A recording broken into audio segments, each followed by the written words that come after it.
So this stream started with talking about whether cheese is a drug or not. I would argue it is. This hand's pretty mediocre. If I was playing Jund, this hand would be awesome, even though I can't actually cast a single spell with this hand, because I would need a second green to cast anything. This hand's even worse. And I'm kind of forced to keep this and putting a land on top. So I didn't know if you were on yet, so I decided to respond to both places. So Knight of Autumn's one of those cards that people are like, oh, I'm making a toolbox deck. I want a card that can do everything. Gain me life, be a beater, deal with artifacts, enchantments. And in theory, that's great. Just in practice, it's not nearly as good. So we're up against Hardened Scales Affinity here, which is a somewhat rough matchup, especially game one, because infinite life does nothing here. And we're on an infinite life plan. So I'm probably just going to jam infinite life as fast as possible, even though it doesn't win the game, just so we can slow our opponent down, make him have an Ink Moth, and scry to a win condition. I'm very glad we have Anafenza here. Although, ironically, Knight of Autumn will be pretty good, too.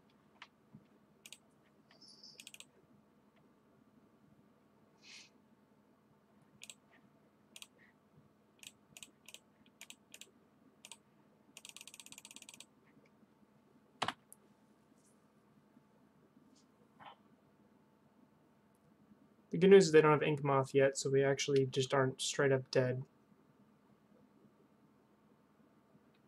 Or in a bad spot.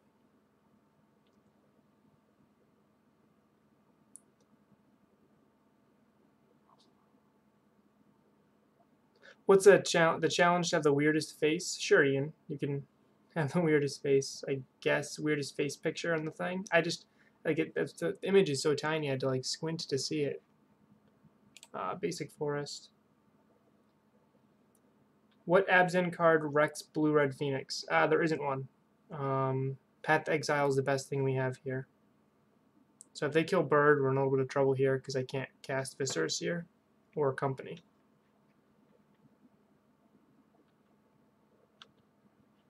I almost wanted to scoop this game right here because I don't think we can win from this position. I'm trying to think of a way we don't just die.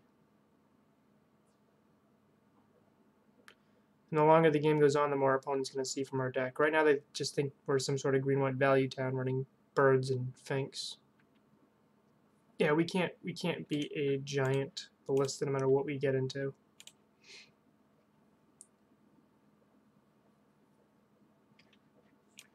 So Anafenza is great here. I'm intrigued by Plaguecraft. I just don't think he's good enough. I want to bring in some Path. Infinite Life just doesn't do it.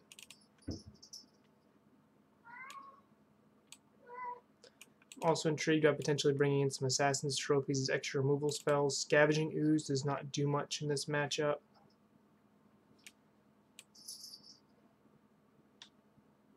I don't really think I like Shalai either. Although I guess Shalai is an out to... No, it'll get Ballista big enough to kill Shalai too. I think I like this.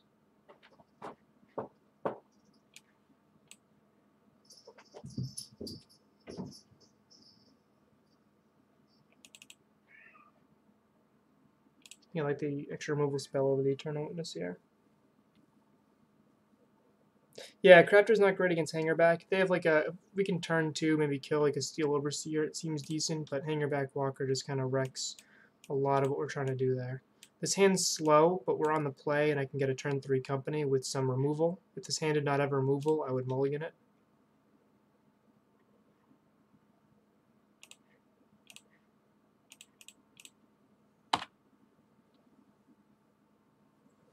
Oh, it's a baby. Oh, I'm sorry. I didn't pick up on what that was. Yeah, Walking Ballista is the single best card this deck can have against us. Like a turn 1 Scales into a turn 2 Walking Ballista, we have a real trouble dealing with.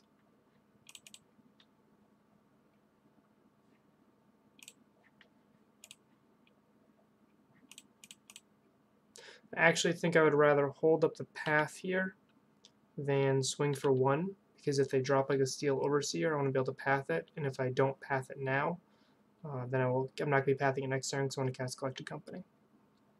Not swinging in for 1 there is more important to me than being able to cast Company on curve. Yep. So just as we drew it up, we have the Steel Overseer, which we're just going to path.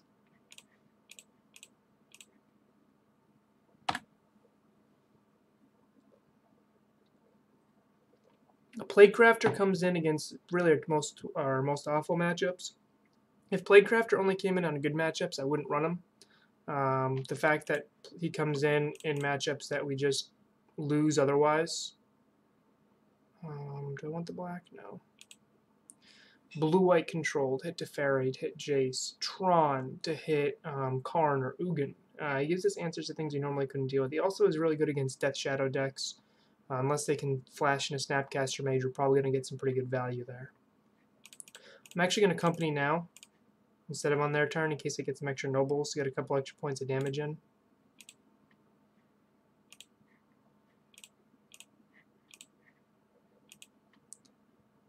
I want the Coco over the path at this point.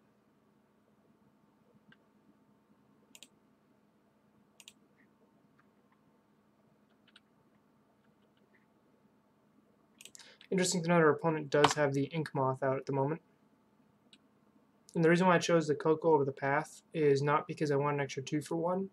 It's because my opponent they have now 6 cards in hand, and if I didn't grab the Coco, I think I could actually quickly lose board state here.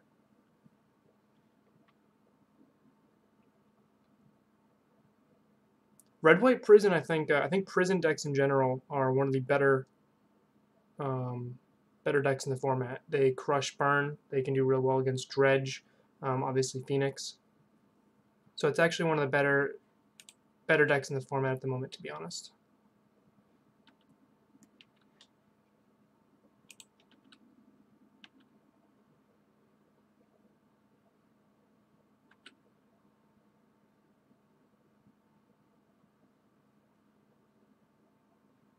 Yeah, our opponent knows what they're on.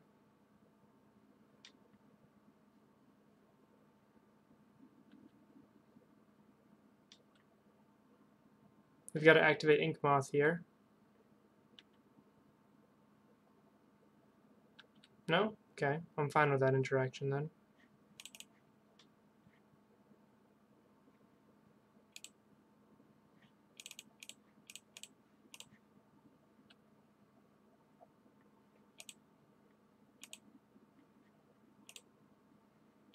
Should have got the bird, not the noble. That was a mistake.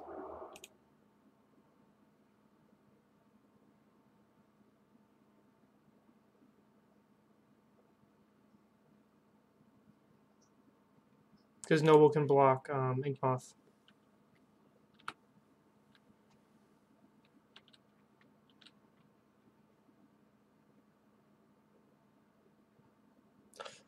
Duskwatch is, yeah, he kind of gives it away with deck we're on, but he is actually really good in in certain decks. He's actually just a pretty good grindy card. He's a pretty good mana sink. I'll let our opponent give us 2 poison, but I'm not going to let them ravage it.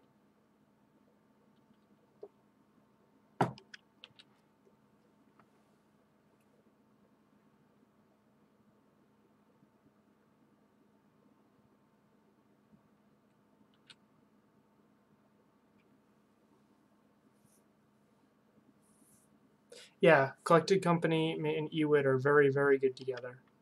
I can path the Ravager, but I think I want to save it.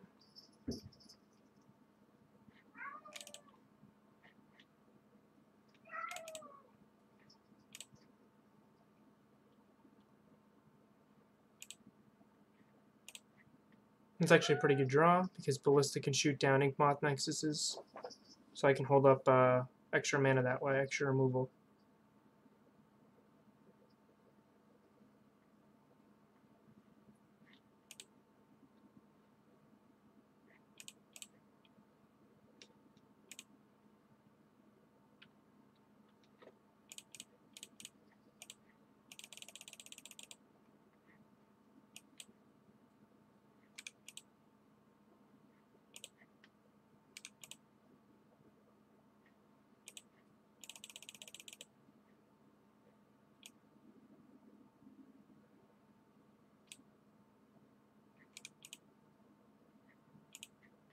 I have 3, so this should be for 4.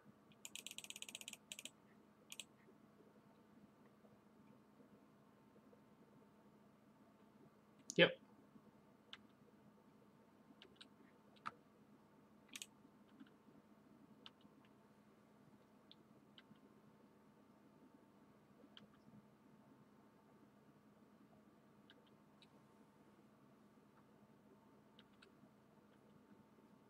I actually really don't enjoy playing against Hardened Scales, no matter what deck I am.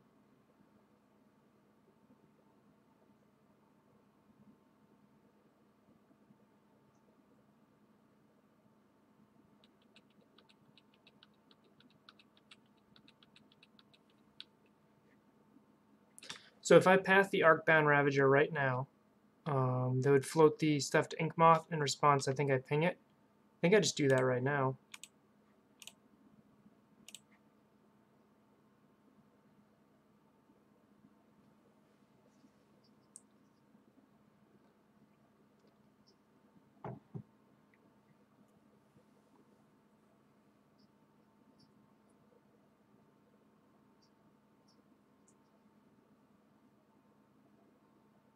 Golemar, welcome, welcome, welcome. Welcome to the Tomb Train.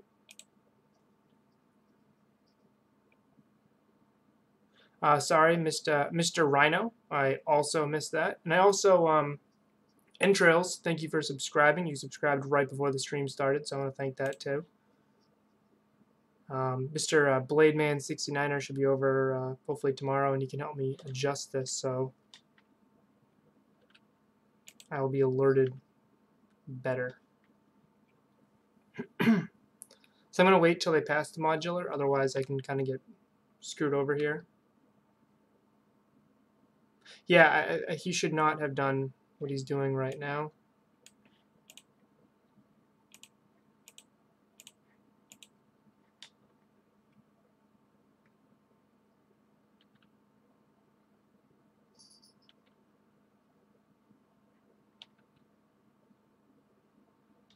He's about to have a 1-mana 2/2 though. That's pretty cool.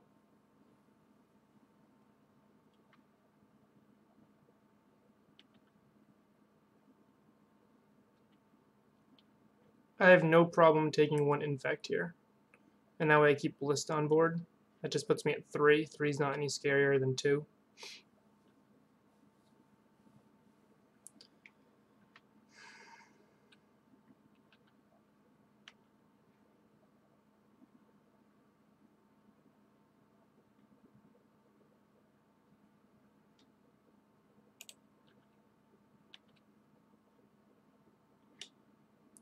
So what I would like to do is put a counter on before combat just in case they activate to float. That way I don't lose Ballista. Green, green, green, 1, 2. I can cord for Druid. And if I can get my Werewolf to flip, I'll be fine. Actually, I have infinite mana anyway, so my plan is to cord for Druid and win. What language is that, Golemar? Enois? Enois?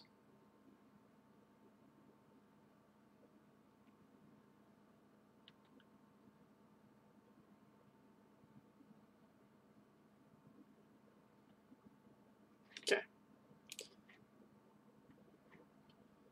Only thing I might want is maybe an Eternal Witness to switch something else out. I think maybe like a Mirror Entity.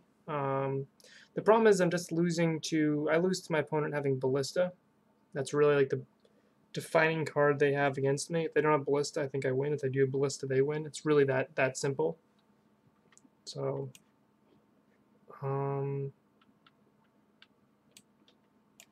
think I like Mirror Entity here more than Eternal Witness, to be honest, just as an extra out to a quick win. Yeah, they flooded pretty hard. I don't think they had any basic lands left, which is one reason why they wanted to sack their dude. This hand is pretty bad. So mulligan. This hand is much better. If they have a removal spell, Yeah, I'll top that. If they have a removal spell, they win. Otherwise, we can win here pretty quick.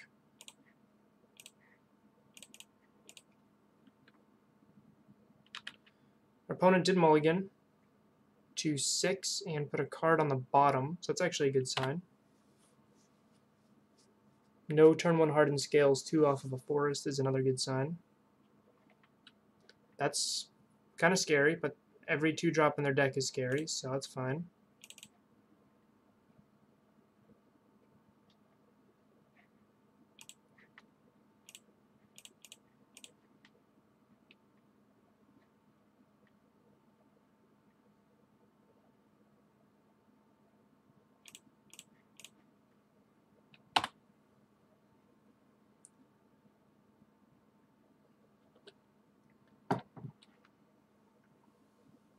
So opponent's dead unless they have a removal spell or can kill us right now, which they cannot do. We have so much mana. Even without Vizier, we still have a lot of mana here. So they have Dismember or we're dead. Or they're dead, sorry. Yeah, you can punch me for 1. Fine with that.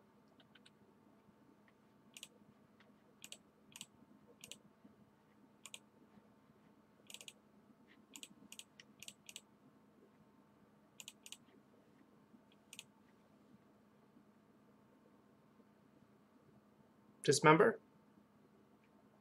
Okay. That's game.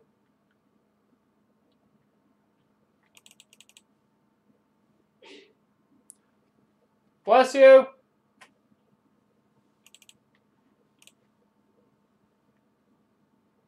Dismember.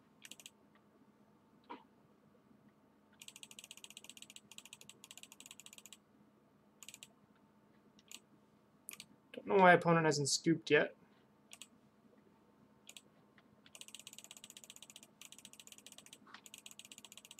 I mean, I have 18 minutes left to clock, and now I have a Ballista in hand.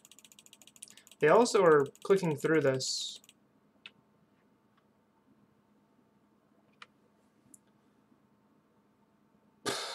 Come on, opponent. You can if you don't have. I mean, even Dismember at this point is too late. They would need Sudden Shock and like Simian Spirit Guide, Sudden Shock.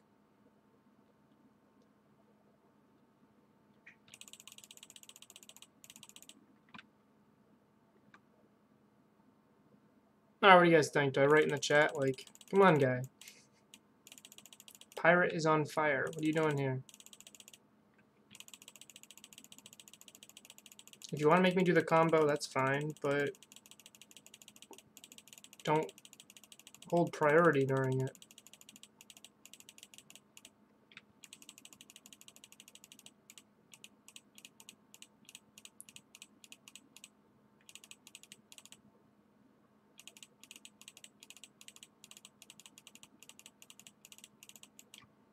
It kind of does.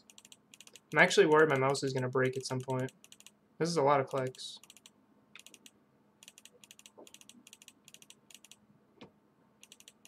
I mean, our opponent's taken just as much time as we have off the clock. We've both taken about 40 seconds off the clock. But I'm actually doing something. He's just clicking 1 or okay.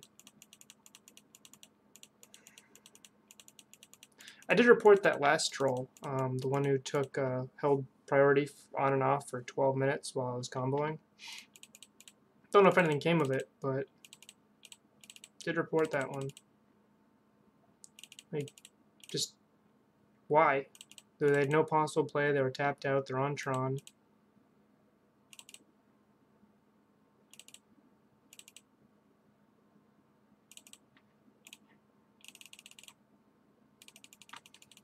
Sorry, guys.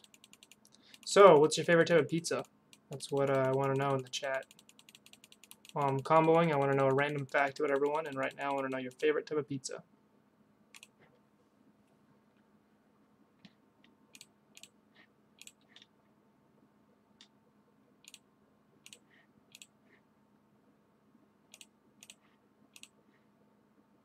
Yeah, this is just a waste time. But the thing is, they're wasting their own time too. Like I understand, like if they want to go F6 and walk away and like I don't know, go take a crap or something.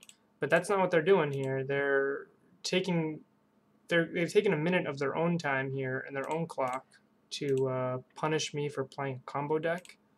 Well, they're playing an incredibly unfair deck in Scales. I actually made the argument earlier that the unpopular argument that Scales is actually a more unfair deck than my deck right here. My deck has some infinite combos, and it's kind of unfair, but everything dies to a Fatal Push, a Lightning Bolt, a Shock, any removal spell ever, any disruption, where my opponent's deck, let me put it this way, Green-Black X players don't really mind as much playing against company because all of their Thought Seizes and Fatal Pushes do something, where against Scales it doesn't often do a damn thing. Fatal Push doesn't really do much against an Arcbound Ravager deck. Alright, 1530. Let's see how long they take to hit OK when they've presented with lethal.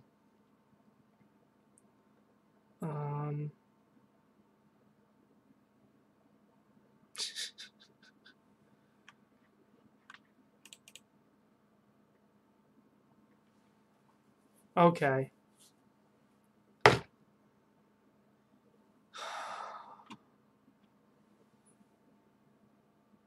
That's what I say to my opponent. Why would you bring in Nature's Claim against me? I'm trying to think of what potentially I could bring in against them to make them bring in Nature's Claim. Alright, so chicken broccoli Alfredo. That's making me hungry. It's making me hungry. Actually, my wife and I like Hawaiian pizza, so nothing wrong with that. Ham and pineapple, I think, go very well together. Garlic, white sauce, chicken bacon, diced tomatoes. That again, chicken bacon, that sounds absolutely wonderful. Yeah, that was a long time. I can taste the salt. Smell it. Smell it. Bacon chicken ranch.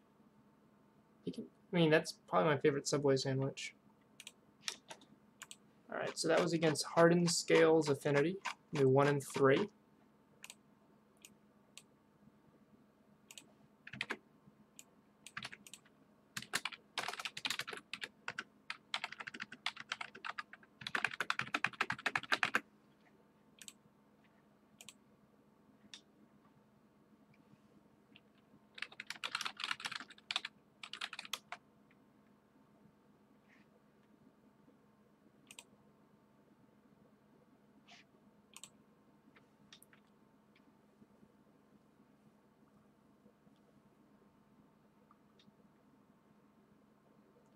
So we have a bunch of new 3 follows and a sub so far. It's a pretty exciting league, and we're 1-0 against a deck I like beating because I don't like playing against it.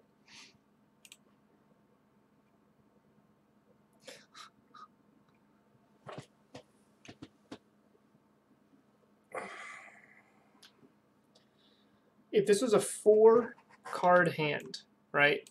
1, 2, 3, 4. This would be like the best 4 you could ever ask for. Like I can't keep this, right? What do you guys think? Pros: if I draw a single combo piece, I win the game turn 3. Cons: single removal spell or disruption, and I do not win. 1 vote for Mulligan. Yeah, we didn't get the 05 Dream. Next league, when we're playing the super spicy new list I'm working on, that's when we will super spicy new list will 05. 2 votes for Mulligan. 3 votes for Mulligan. I think you guys are correct. I think this is too greedy of a hand because Modern right now is a Path to Exile Lightning Bolt format, and you can't keep this for that. If we had like a bird or one other thing here, this hand would be fine.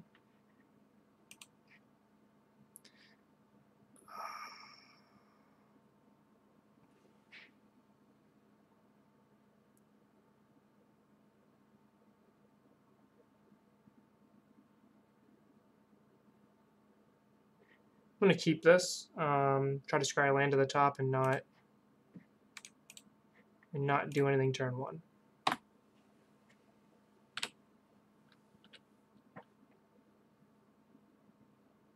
Do I feel lucky? Well, if there wasn't a land on top, honestly, I probably just displayed Viscera Seer and then tried to hopefully get lucky that way. Ancient Stirrings, we're just playing a lot of Ancient Stirrings decks right here, huh? Scales again. We're about to find, this could be Amulet Titan, this could be Tron, this could be Scales. If it's Tron, it's a surprising keep at 7 though. I hope we're playing against Tron. This hand's actually decent against Tron.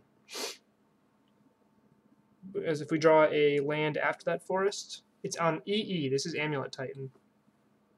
It's gotta be.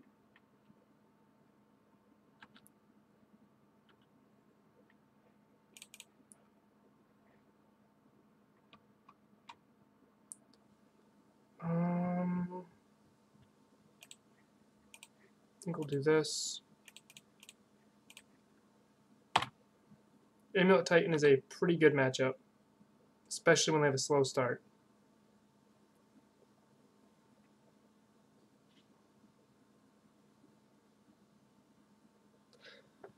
I mean, we're not playing Looting or Stirrings.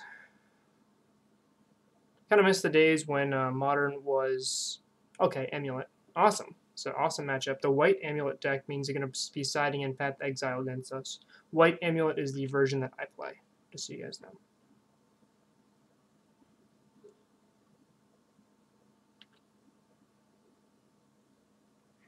Opponent's discarding Cavern. Okay, so we are 1 mana short of winning. We did not top deck another land. We have 4 mana here. We need 5 to cord for the number we need. So my options are I can Company and try to get lucky, or I can just play Kitchen Finks and the next turn cord. I think I want to Company and try to get lucky. Always go for the win when you can, even though this is a matchup where I think I can wait. I did not get lucky.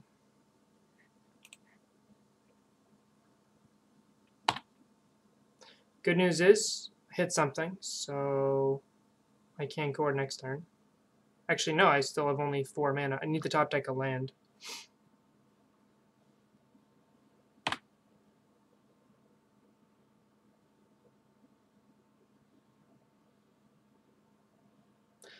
I mean, it wasn't that big of a chance with Company. Like, playing Finks, I think, was pretty safe, too. As long as our opponent doesn't have an Amulet, we're not really worried about EE yet. So we still have another, we have 1 turn. We have this turn to top deck a land or a Vizier, or another Coco to win. Otherwise, they're going to EE and kill our Druid. And if they do that, then I'm going to shift to the Infinite Life plan. Land. Perfect. Just as we draw it up.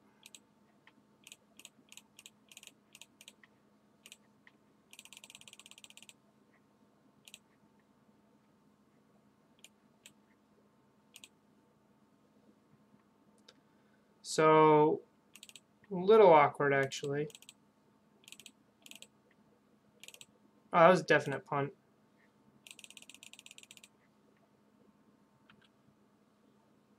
I don't have the white mana for Mirror Entity here. So, yeah, that was a punt. Punt, punt, punt. Forgot that I needed an extra white mana, and I had to tap completely out for Mirror. So it means I actually am in a bad spot here if they drop an EE on 2. Yep. Blow it up. Sure.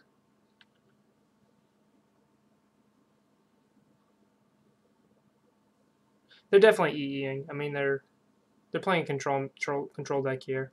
So the cool thing is if we end up drawing a cord or another cord, or if we draw a Vizier, we can just win the game anyway.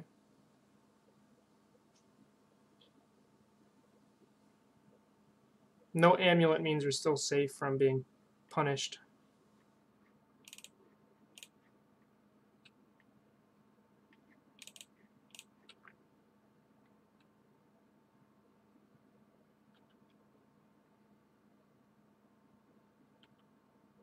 Okay.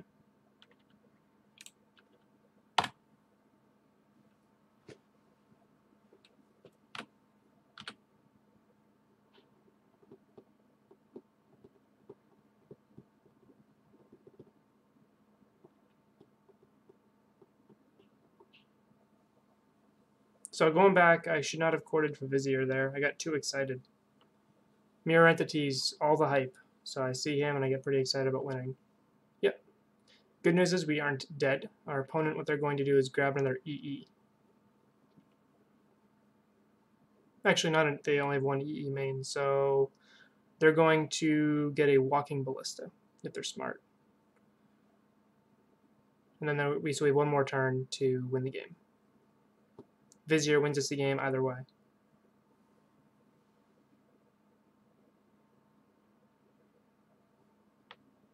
Coalition Relic is I run a Coalition Relic in my Amulet list. It's absolutely fantastic. It's really, really good. It pretty much guarantees you a Titan on turn 4. So they bounce to Area West, and they're going to use it right now to get a Walking Ballista. Because they only run one EE main. They've already used it. They have no way of getting it back.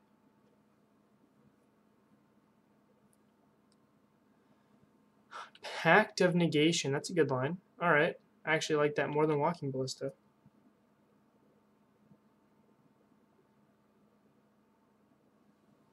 So they can counter our Vizier.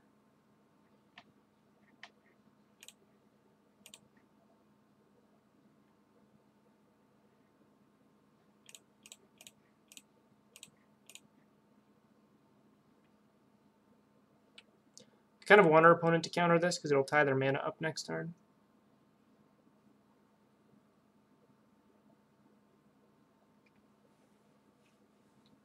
And they're thinking about it.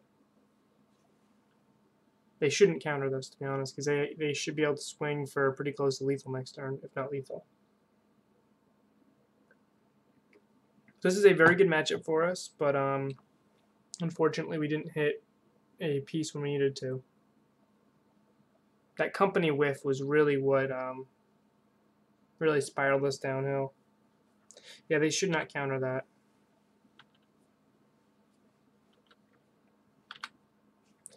Good news is if they do not have lethal here, we have lethal on the kickback.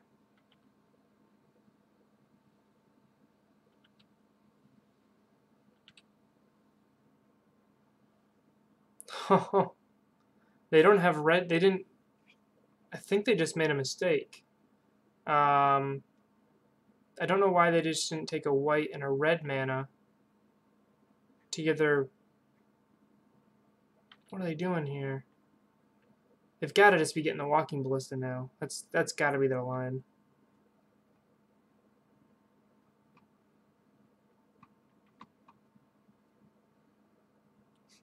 Chris, I guess I'm just quick. So yeah, if they get Walking Ballista, they can just wipe our board or kill us. 1, 2, 3, 4, and get it. So yeah. Walking Ballista can also easily kill Mirror Entity.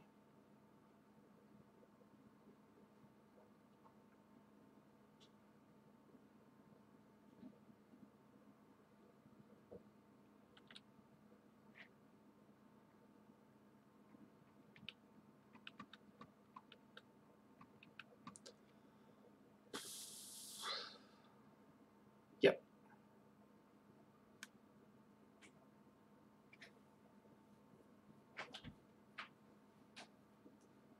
I mean, they have 9 mana right now. They got to untap the Coalition Relic here.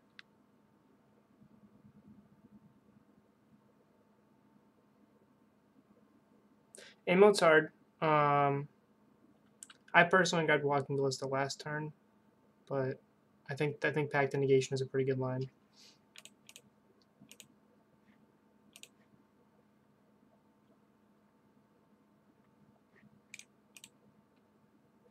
Because they actually have a counter for anything we draw, so we're just dead. Alright. They're going to be bringing in more engineered explosives, so that's actually kind of painful for us. But we do have access to things that matter here. Sure. Just yeah, I could have like not played birds and then played it, so then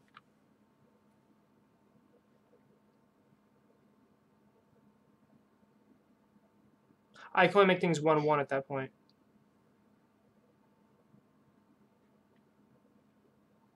That's a good line, Chris. I like that. Shalai is not useful here. I don't actually, this is one of the matchups where I don't actually love Mirror Entity.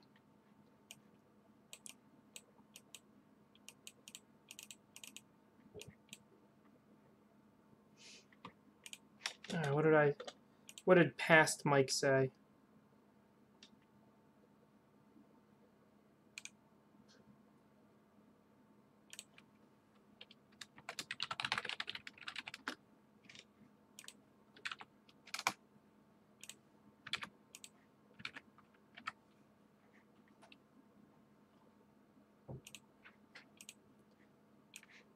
Past Mike is the smartest Mike. So let's check out what he said. Alright, they are on Amulet Titan, not Bloom. They're on the white version. So I take out a Rallier, Skuza Coco, and an Ewit. I bring in 4 removal and a Knight of Autumn. Past Mike said feed the cat. Absolutely, Past Mike said that.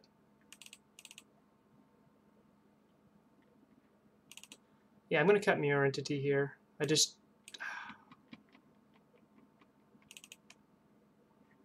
think my backup plan is a Kitchen Finks loop. So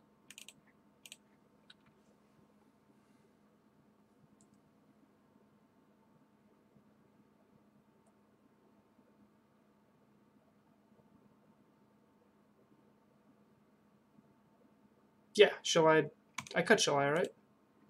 Yep, I cut Shalai. Did Past Mike not include Shalai? Past Mike did not include Shalai.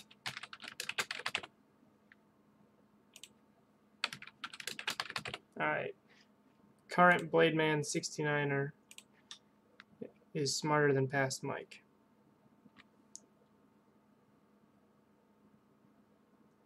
Turn 1 Dork.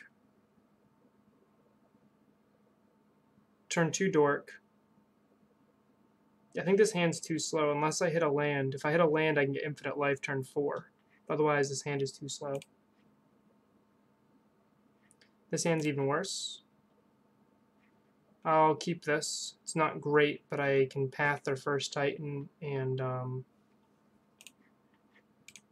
path their second Titan. And then their third Titan. And just try to win off of that. They're going to try to beat me with probably Walking Bliss. That's probably the best card in a matchup here. Just like last league. I wouldn't say this is perfect. I want a Druid. I want a turn 3 kill here. We do mulligan a lot. I mean, every deck in Modern mulligans a lot when you're trying to achieve one specific thing. Amulet Titan mulligans a ton. Yeah, I do mulligan aggressively. That's a good way of putting it.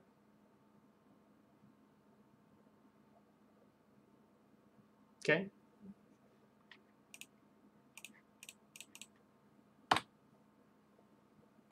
The wrong 2-drop on turn 2.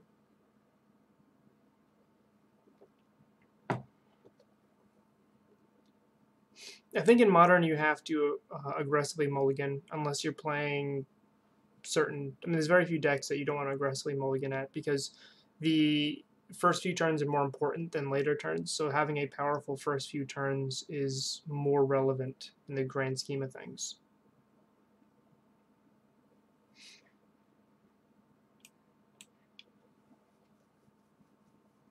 Yeah, we're going to win in 10 turns, don't worry, guys.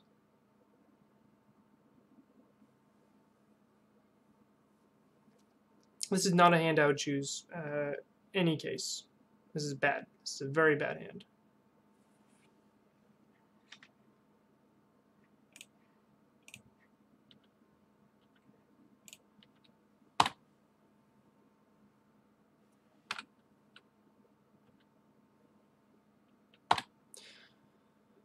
Unless they have another amulet, we are not getting killed here.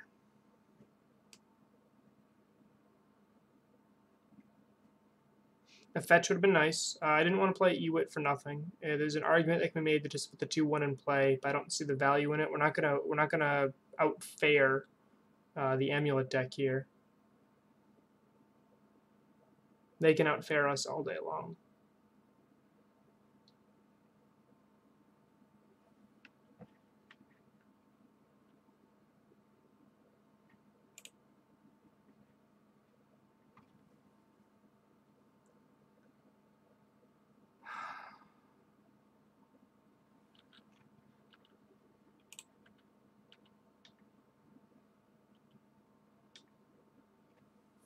I was hoping they blocked there, then I'll just buy it back with the Ewit.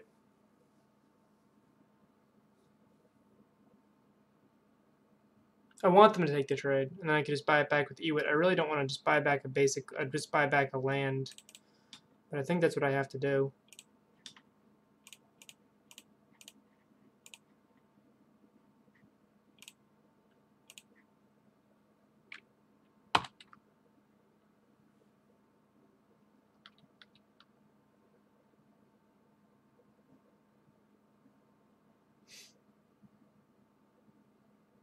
Could hold Ewit to buy back Path, but I have 2 paths in hand, so I feel okay with it. I'm not pathing Azusa. I have no desire to kill Azusa. She's not going to kill me, and she's already done her job.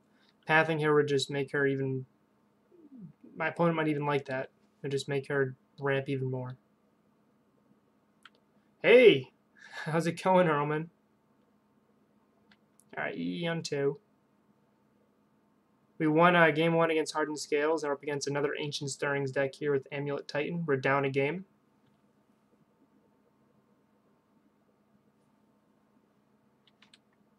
Looks like their hand's pretty bad here.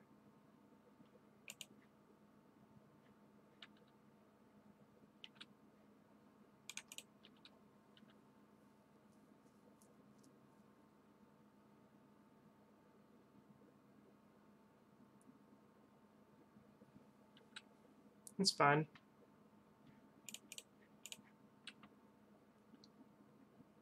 I know they have an EE on 2, but I have to get through it at some point anyway. So I might as well play the Druid here. I don't mind attacking with the Vizier because at least got a trade out of it. The EE would have made it even better. Yeah. Titan, Titan, Titan. I just like playing Titans. Prime Time's a very fun card. Their hand is really bad, though. If you notice, they're missing something very important, and that's double green. Now, okay, now they have it. But up until now, they're missing double green.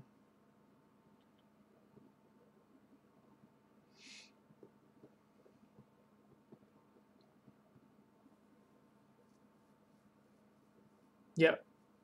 Lucky Company would be the best best thing I could hope for here.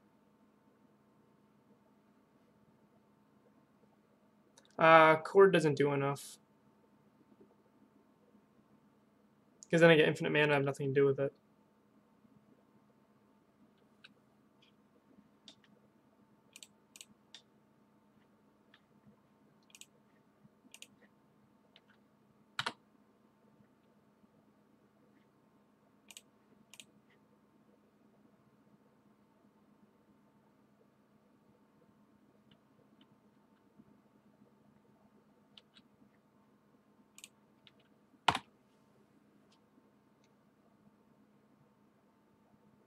Honestly, they'll probably just take it.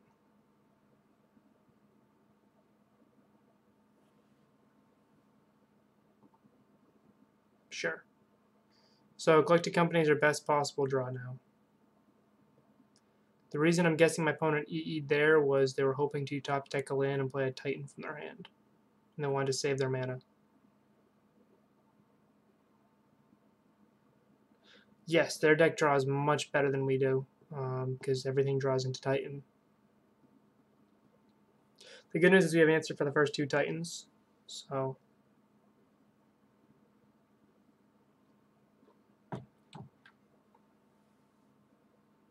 Yeah, they should attack with Azusa. They should attack with Azusa. Unless they're planning on blocking with Azusa, they should attack with her right here. Even if she dies to a company, it's still fine. I mean, they're just 1 land drop away from a Titan anyway. They don't really need her anymore.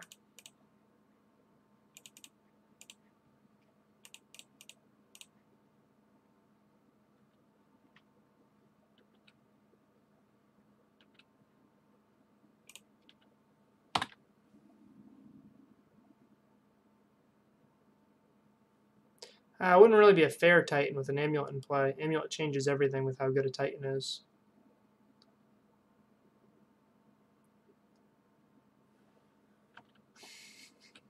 What do you guys think of Amulet Titan? I think it's a fantastic deck. I think it's a lot of fun to play, a lot of fun to play against. In this situation, I just don't have anything, so mulliganing to 5 kind of hurts my game plan here. Yeah, opponent no longer needs a Zeus, so they have the Secure Tribe Scout in play. They provide a similar role, and I think at this point in the game, I think a Tribe Scout is just better. Summer Bloom is so broken. It's so powerful.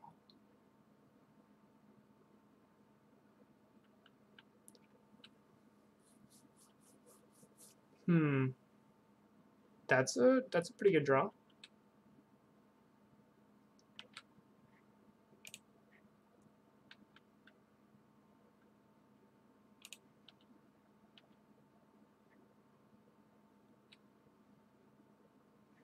Wouldn't be surprised to see a block here and then like a chump there also. Okay.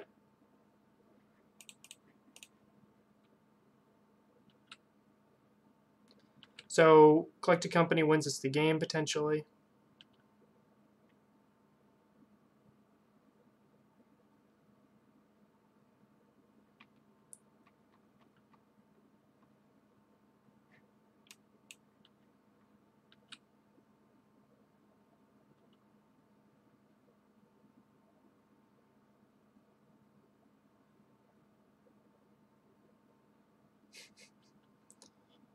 They're playing the Summer's Pact with 6 floating mana. You should, I don't know. I'm going to let them get their lands first before I path them. This way they might think that they can win right here. I'm going to let them think that they could win right here. If I path it first, they'll say, oh, I'm going to get in their Titan. Where if I don't path it first, they're going to say, oh, I could win right here, and they might just get greedy and grab a Boros Garrison and try to win right now. We all know it's a Titan. Yeah, I mean, I guess it could be. I mean, Hornet Queen actually be pretty good right here. Yep. So I called it. Opponent is going for the win. Let's let them spend their mana.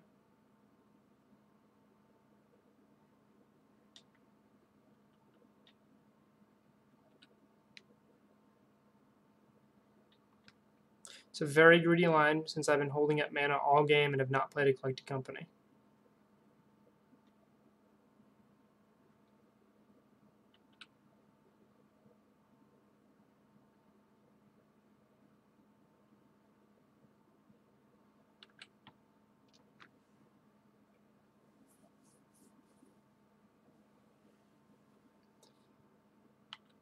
Yep.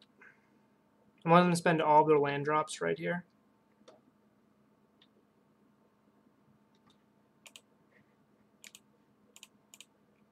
And now they're done. If they have Pact of Negation, I'll let that resolve, and then I'll path them again. Yep, they have Pact of Negation. That's how they'll stop it. But I don't even know if they want to keep Pact of Negation against me, to be honest.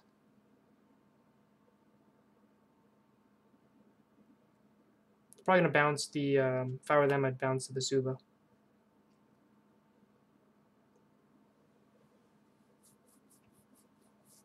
They should definitely bounce the Vesuva. Yep. They can still play the Vesuva off the Tribe Scout.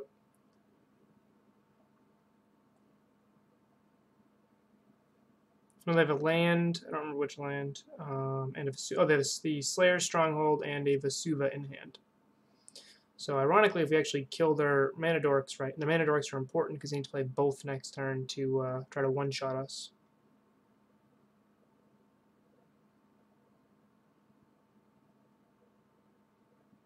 If I were them, I would have just honestly just gone for a Ballista.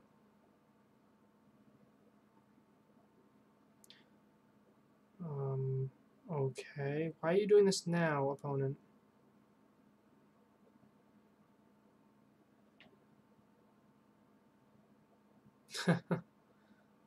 Okay. but they're out of mana.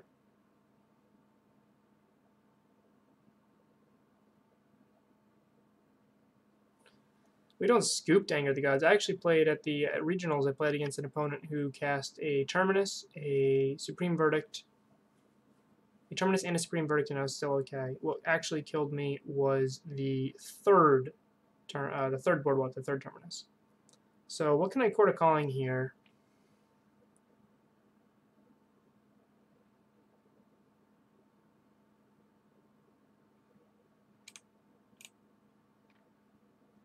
I wish Mirror Entity was in my deck right now, because he'd actually be pretty good right here.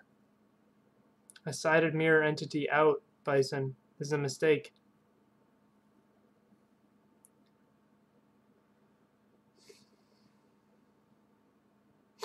So, I mean, I can Chord for Knight of Autumn, blow up the EE. That doesn't do much, though, because the EE on 2 just kills a Druid. That I don't really care about that at the moment.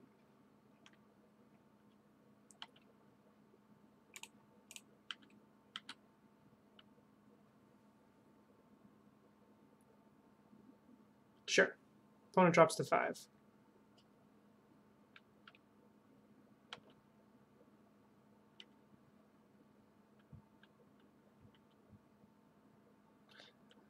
Yeah, music on my stream sounds good, as long as everyone likes it.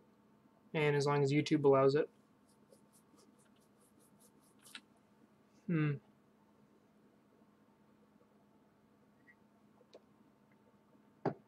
Yeah, right now I have a lot more YouTube followers than Twitch followers, so I'm kind of leaning. I mean, I don't want them to be watching silent stuff. The sound of my voice is just so alluring, you know? Alright, on a scale of 1 to 10, rate the sound of my voice. 1 being you love it, 10 being you love it.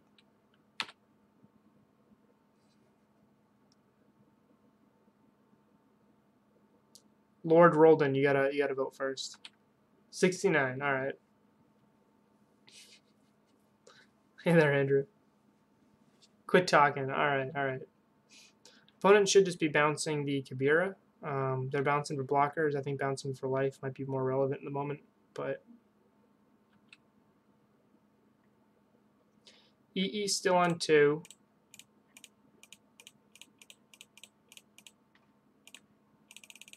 I'm just going to Chord for something here. Walking Ballista would be real swell. Knight of Autumn can blow up the Amulet, which is a little scary.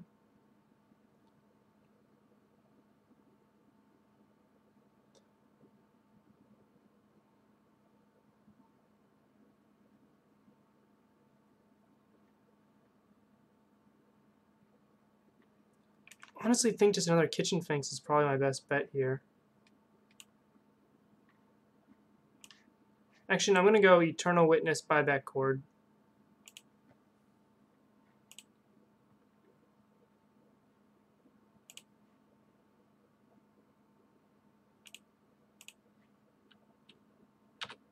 The old Kiki Chord line.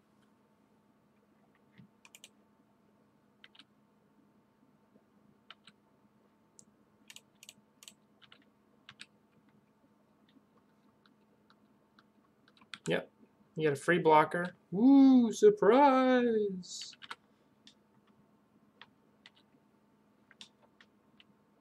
Honestly, the best possible draw is Walking Ballistics. My opponent's just dead.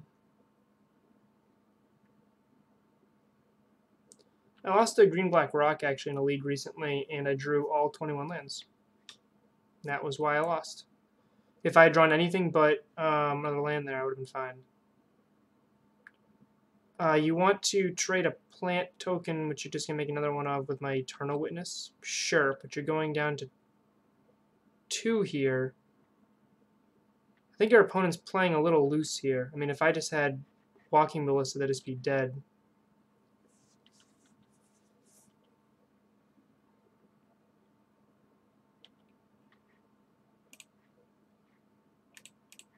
Okay, an Amulet. That's fine. We can deal with that first Titan. I can deal with another Titan anyway. We can Chord for an Eternal Witness to deal with the third.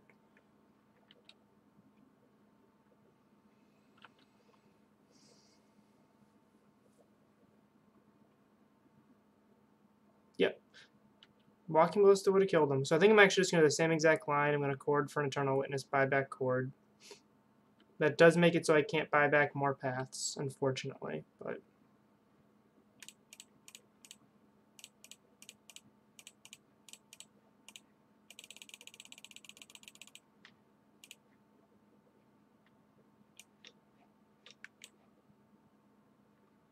although, actually, I want a Duskwatch Recruiter here, because Duskwatch Recruiter will draw me into a Ballista. Opponent's Hellbent.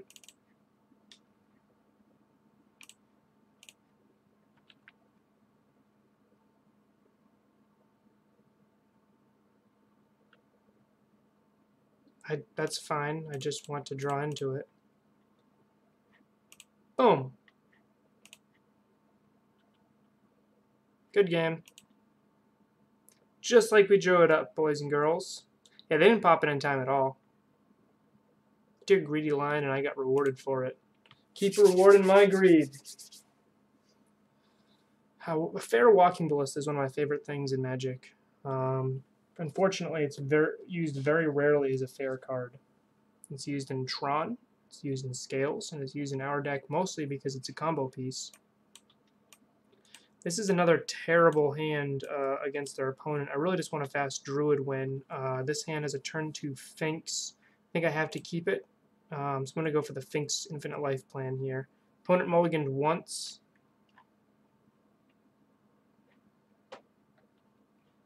And put a card on top.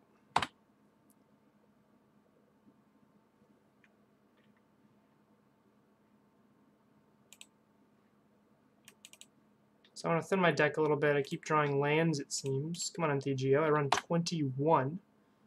The deck across from me is the deck that wants to draw the lands because they run 28 or 29.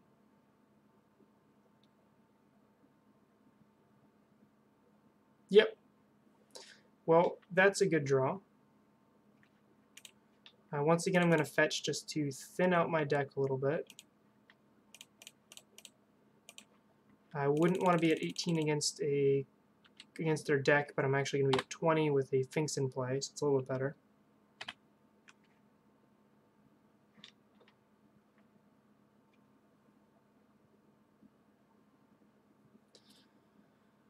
Okay, opponent has Titan next turn, so I kind of want to hold up a path, but they don't have...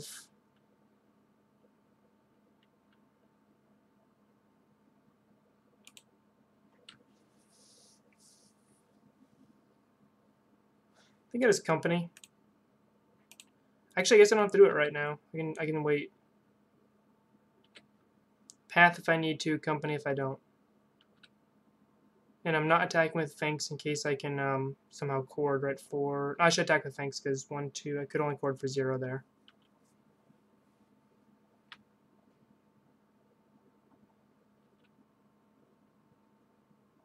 Either way, I'm going for an infinite combo here. I'm not trying to fair.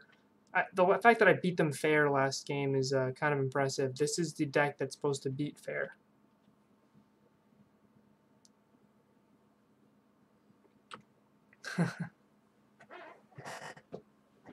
Okay, so that was another brew my wife made.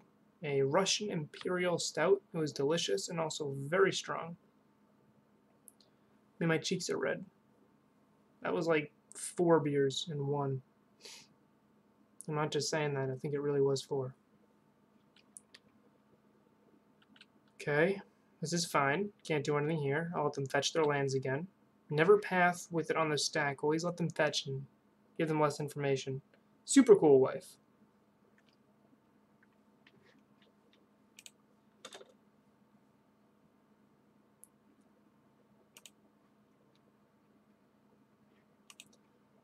Ian, you are not a cool wife, but I want to make you a cool mod, if that's okay with you.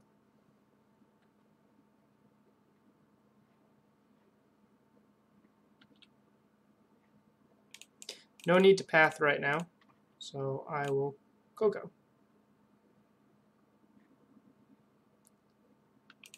And that, I'm going to call that a whiff, guys. It's not really a whiff, but it's basically a whiff here in this particular situation.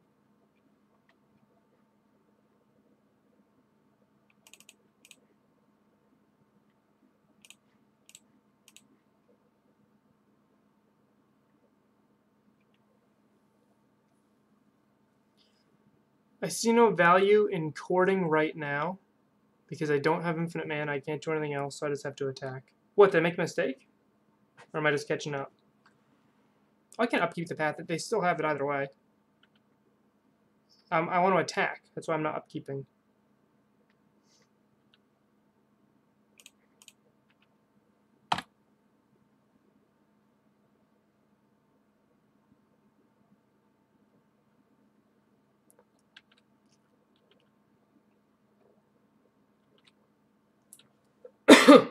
We're playing the white version of Amulet, which means they run Path. So there's a chance they draw a Path to Exile to hit my Devoted Druid, so I can't win with a combo. So our opponent should be at 11. I did punt. Actually, it should be at 10 because I would have hit for 4. Yep, this is fine. Next turn, if Druid lives, I'm just going to win. If Druid doesn't live, I'll play Eternal Witness, Buyback Path, and kill the Titan again. I know, I changed my mind. Well, I'm entitled to. Alright, so opponent's just dead.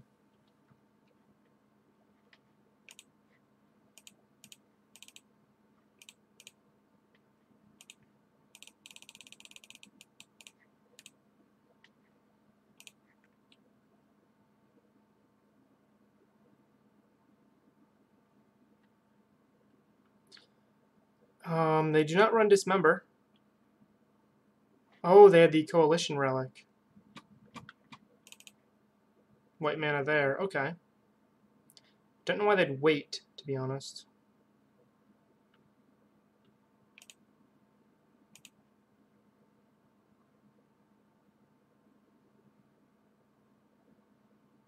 I'm debating whether or not I want the extra land or if I want the Druid in the graveyard. I think I actually just want the extra land here.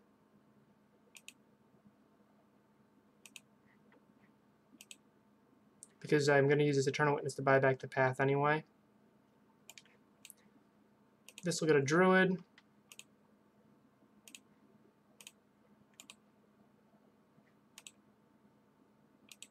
This will get a path.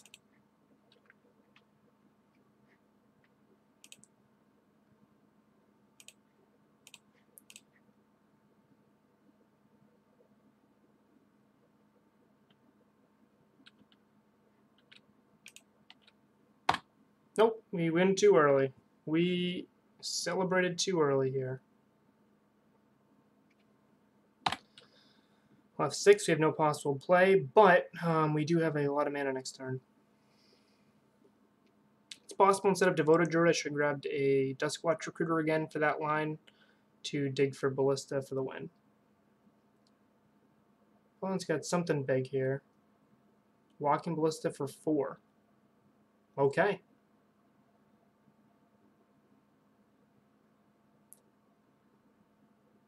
Okay, they're killing Druid. That's fine.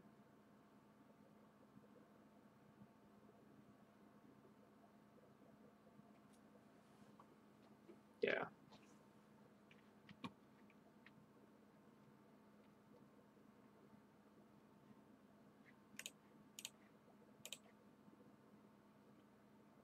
I think Township is what I need to use here. I agree.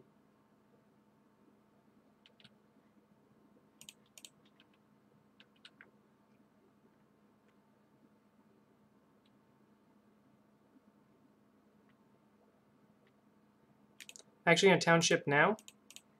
Force them to use the Ballista right now.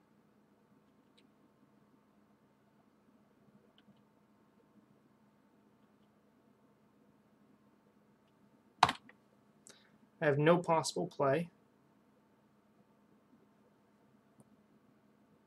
I feel like that was a mistake from the opponent not to kill a Druid right there.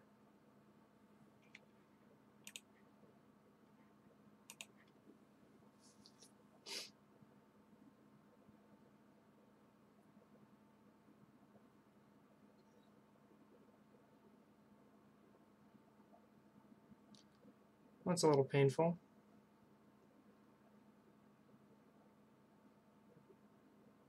Okay, new strategy. We're going to make our opponent use 3 minutes off the clock.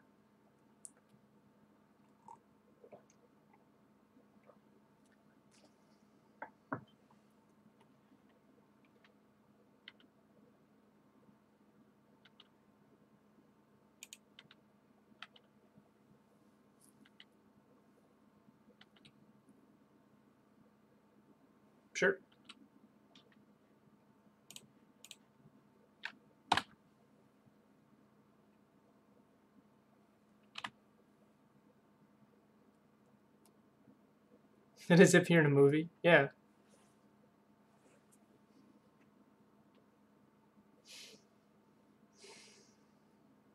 Yep. Another EE. EE on 3 doesn't do much. EE on 1 does a lot. It seemed like a waste.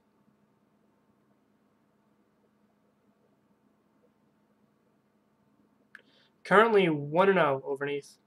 We beat Hardened Scales Affinity. We had some bad luck so far against this Amulet deck, if I do say so myself, guys. We've had some terrible company hits. We've had plenty of chances to combo and kill them, but have not actually done so. I'll just take 6. It's trample anyway. Gavney Township's a good draw here. Path Exile's a good draw here.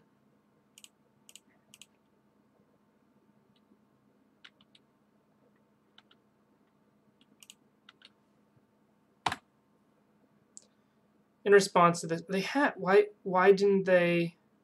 They could have just picked off the Kitchen Finks in response there.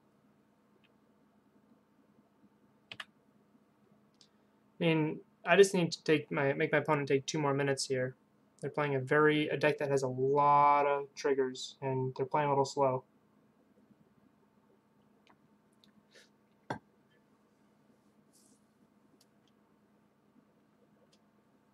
Another EE. If they're smart, it's EE on 1, like the last one should have been.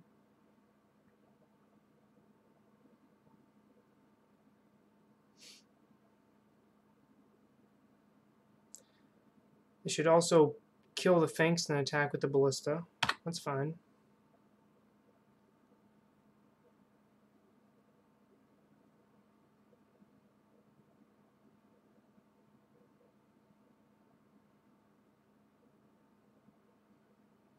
Collected Company can win the game right here.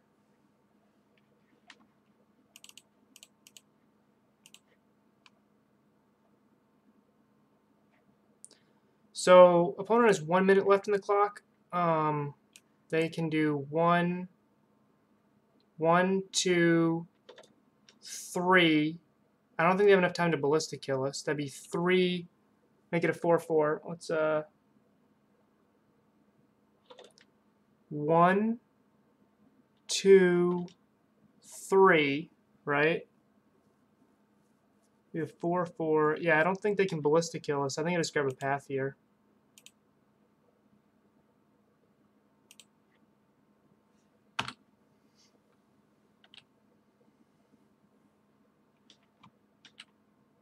I'll do this one upkeep so I have 1 less mana for Ballista.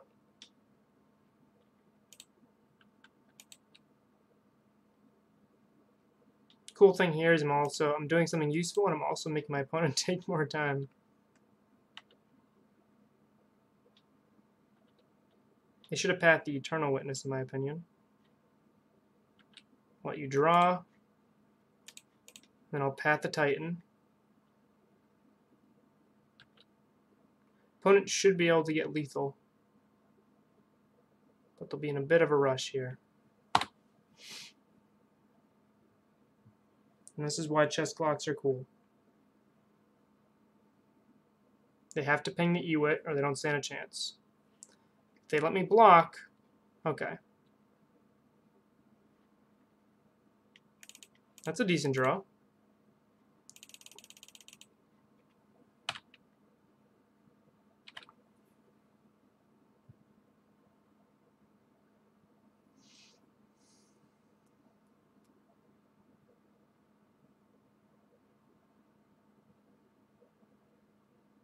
This is a weird match right now.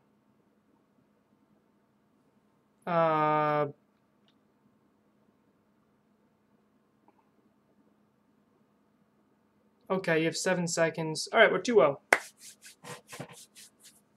We are 2-0.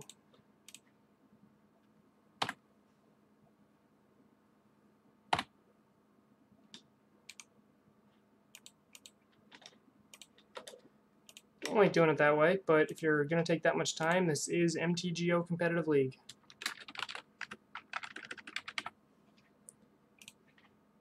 Actually, I'm going to be right back. I need more tea. So, people told me their favorite pizza I want to know your favorite sandwich in the chat.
I don't know how streamers like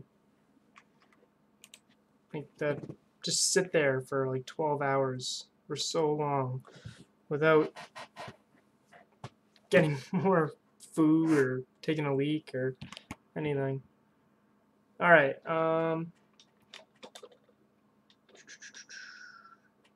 would love to play against Grixis Shadow. Is that a challenge run? Fortunately, I'm in a league. T. It is actually T. T. The first rank was not T.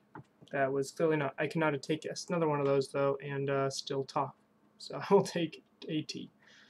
I will mulligan this hand. I will keep this.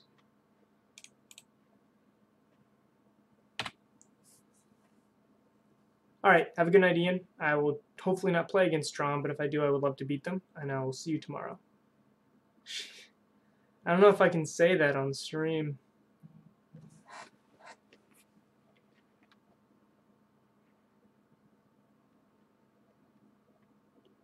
Up against humans.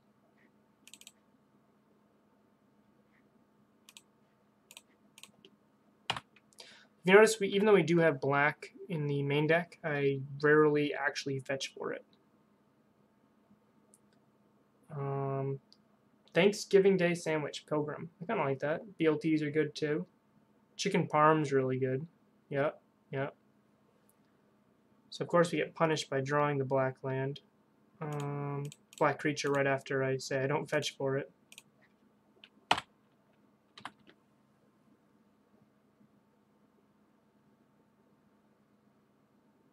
Oh, everything bagels are so good. I love them with lox. I just like lox. I think if I had to pick like a food that I could eat every day, it'd be lox. It's just so darn expensive.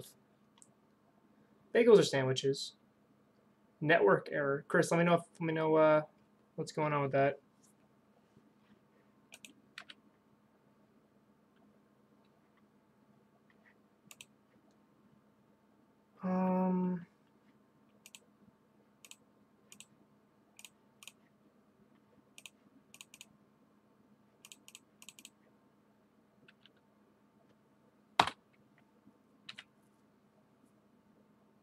Bread with stuff in it. I mean, yeah, bagels are bread with stuff in it.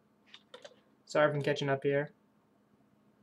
Hot dogs kind of technically are sandwiches, and so are burgers, right? Burgers are in the sandwich section of every menu you ever look at. I don't think they should count as a sandwich, but they do.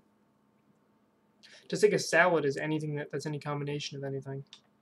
The actual definition of a salad is like a group of different things. So like a group of people is like a salad of people. Ron, you're in the league? How's it going? Well, I can't block that.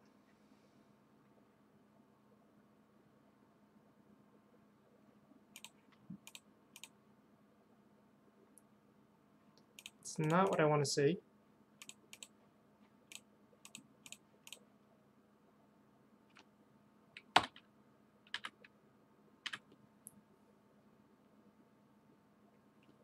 The whole world is a sandwich, and I agree with that.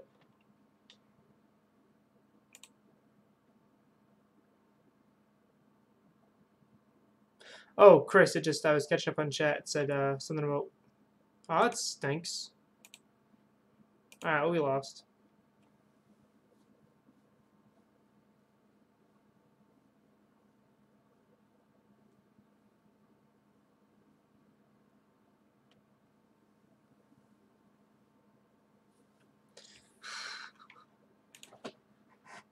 You guys are funny.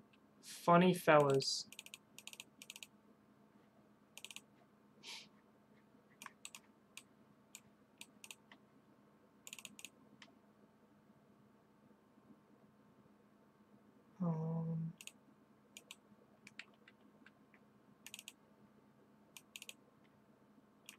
I don't actually like mirror entity here.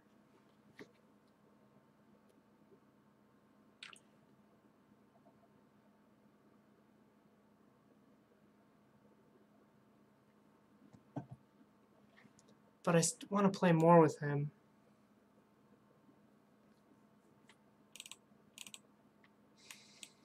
I'm going to keep mirror entity and I'm just going to force it. I'm going to cut a seer. Second, the seer becomes less valuable when our opponents don't run interaction. Because his second mode, not just as a combo piece, gets significantly worse. Alright, check this out.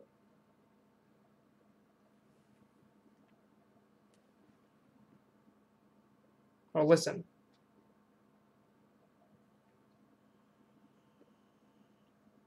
Let me know if you hear that.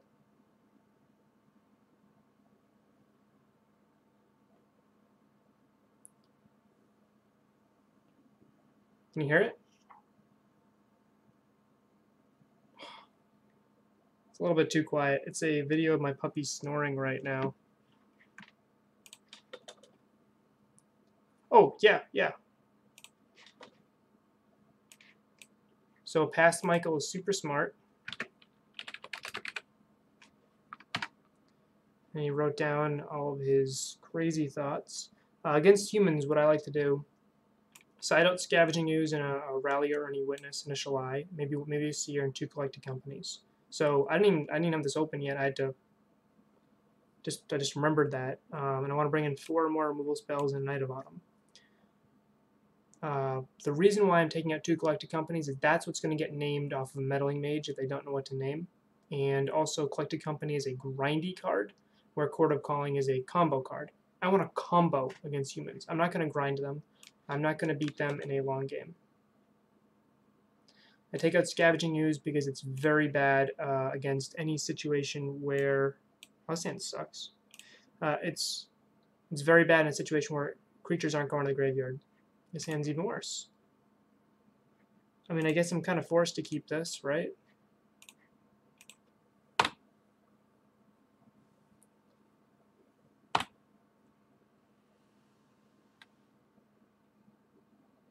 The matchups are pretty similar, but they play out very differently. Spirits is a tougher matchup because they have more interaction. Humans just has a faster clock against us. Hey, Funky Bass, how's it going? Funky Bass, sorry. Got fish on the brain. Yep, but creatures aren't going to be dying here, if you actually think about it. So I was hoping to draw land, I didn't. I took a free hit because I'm not worried about that yet.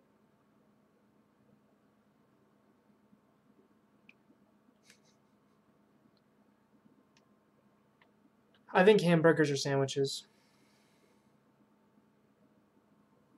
You're offended? I feel like you should be here. I'm going to kill this now so they can't copy it.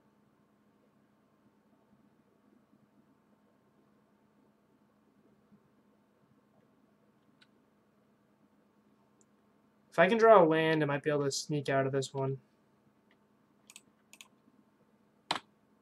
It's kind of a land.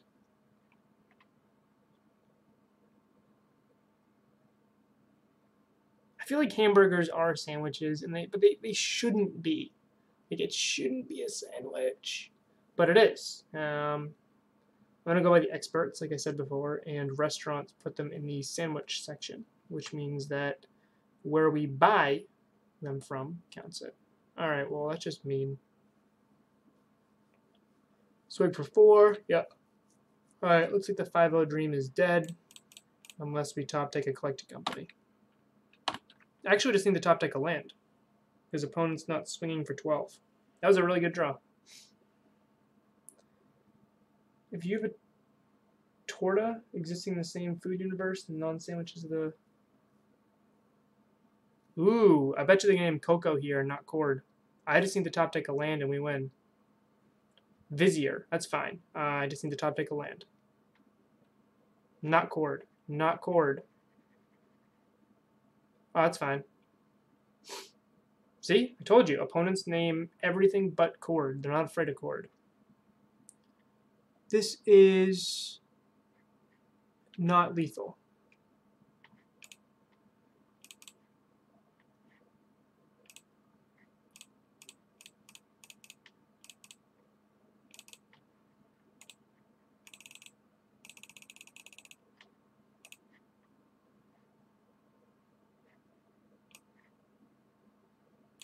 Why can't we put Vizier in play? Did I miscount there? I just punted, didn't I? All right, Mr. Rhino, what did I do there? We have the win. I somehow corded for 4 instead. Thalia. Okay, we lose to Thalia. Yep. All right. I accept losing to a good card.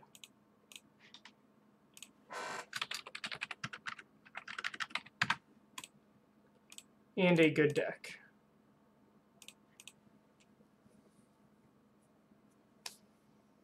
Oh, so close. So close.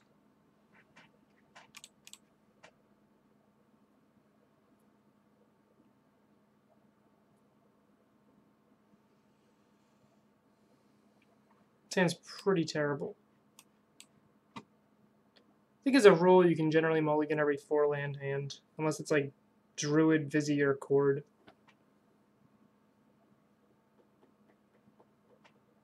I forget Thalia. That is a thing I do. I forget about Thalia. Got a warning at it in the last regionals for forgetting Thalia. Didn't matter with the situation I was in, but still got a warning for it. Opponent wanted to try to rattle my boots. Didn't work. So we're 2-1. We beat the Ancient Stirrings decks, and we lost to the Cavern of Souls deck. I don't know. I've gotten two warnings, and if you look at, I've gotten 2 warnings out of all the things I've been to. That's not actually that bad. One for accidentally having some upside down cards when I was shuffling, and this is even worse. A land on top, or just put a druid on top and have a turn 3.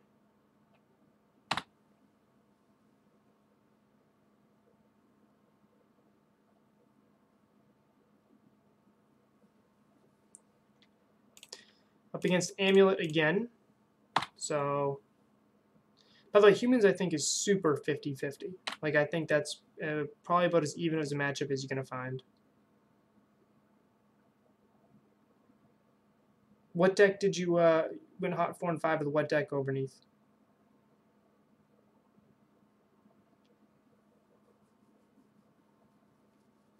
Humans is if they have Reflector Mage. If they have Reflector Mage, they're probably going to win. They also need to have a Kite Sail and a Meddling Mage naming something relevant. If they can do that, they can lock me out and win. Suicide Zoo. Never try to metagame. Matt, you still in the chat?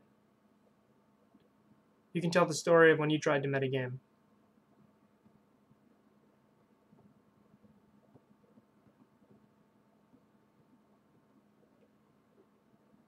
Yep, you're doing rampy things.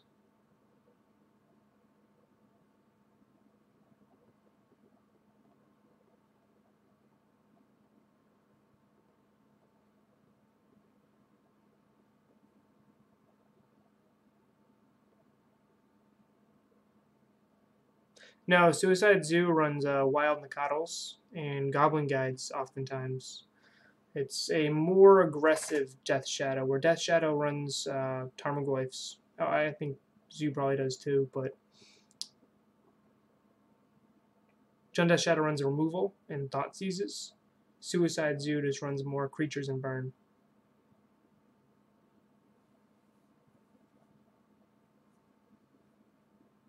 Hey, Matt.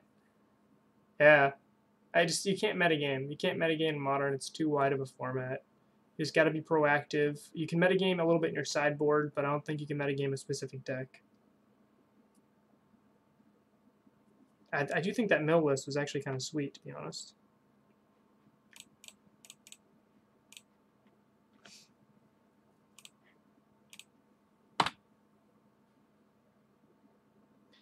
So, Cord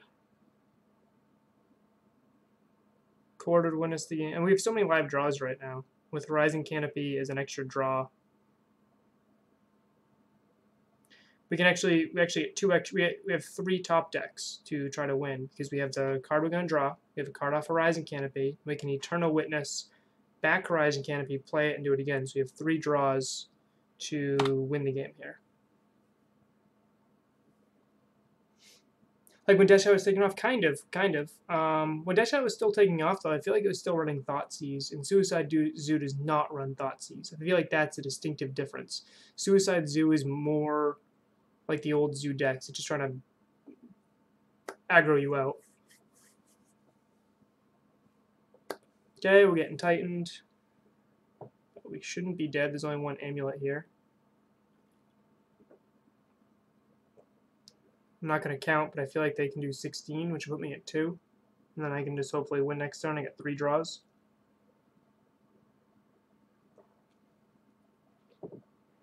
Oh, Suicide Zoo does run Thoughtseize. All right, so what is the difference then between Suicide Zoo and Jund Shift? Let me know the difference. Let all of us know.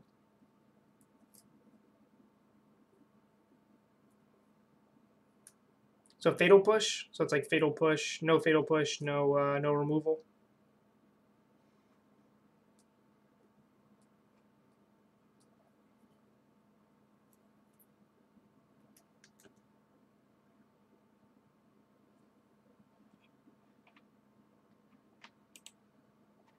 Why would you attack with a Zusa?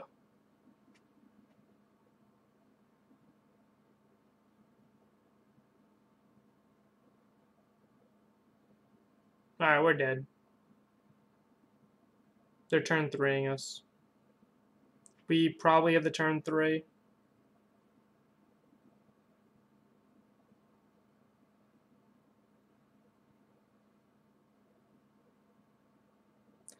Entrails, welcome aboard the Doom Train. Alright, so I mean, we're just dead here.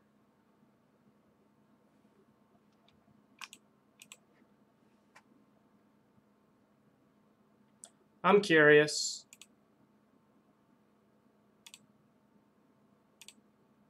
We didn't have it. We had 3 draw steps to get it. We didn't have it.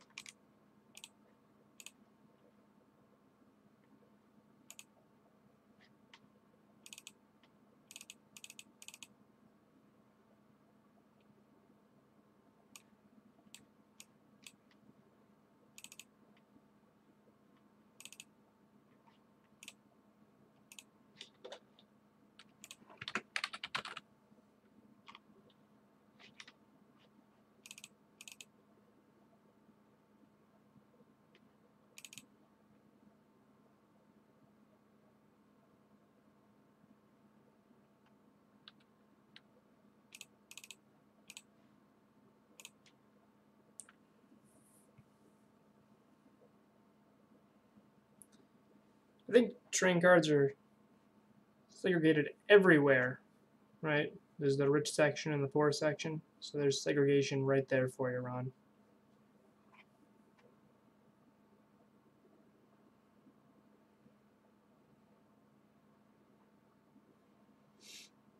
I guess I'm confused with what Suicide Zoo is then. It's Wild Mikado, Goblin Guy, Death Shadow, Tarmogoyf, right?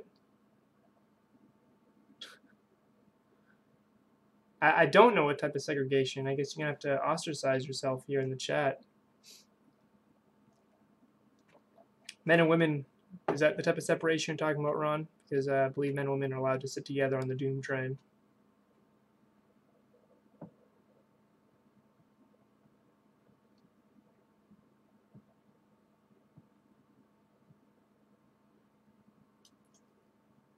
No Goblin Guy. Okay. Oh, Ron, you just went there, huh?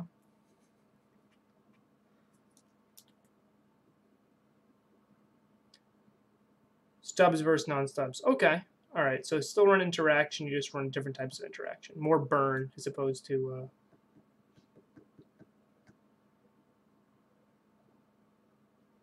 Yep, we're sideboarding.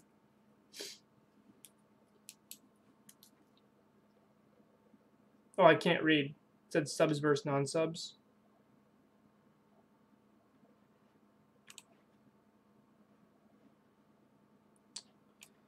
I'd like a decent hand. I don't think Kitchen Finks is enough to win this game.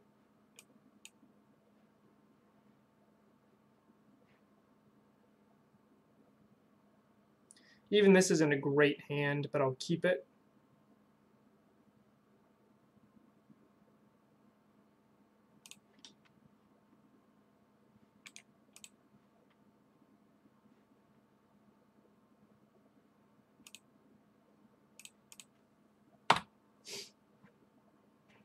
And the plan is to try to cord for Druid as fast as possible, and then Ewit cord again.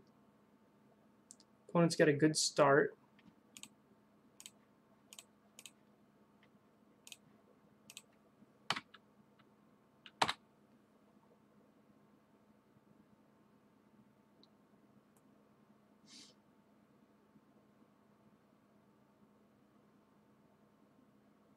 Problem is his ramp isn't really going to get me there. So this is 5. So this is what I want with the cord. So I'm not attacking. And we can win on my turn. So we can turn 4 our opponent here.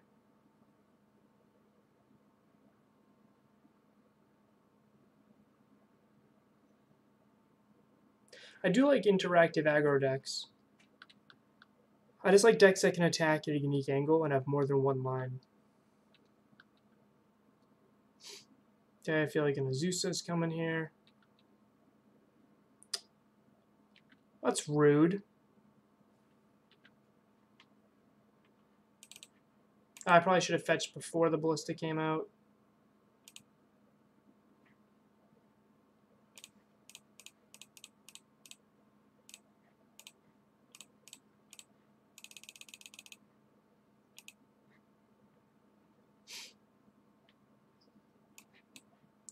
Still grabbing Druid anyway. If your opponent lets us untap, I mean, they're just in trouble.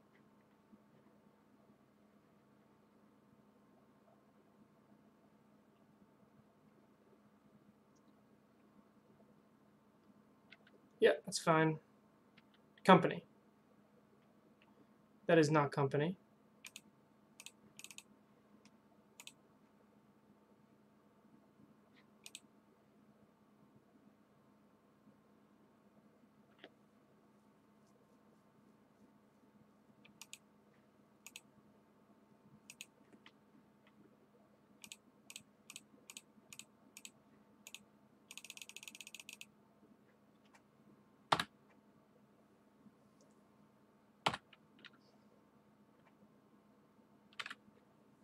So I'm going to be trying to, if they kill Druid, I'm just going to shift to try to gain infinite life here, and I can cord, if I draw Vizier, I can cord for the last piece.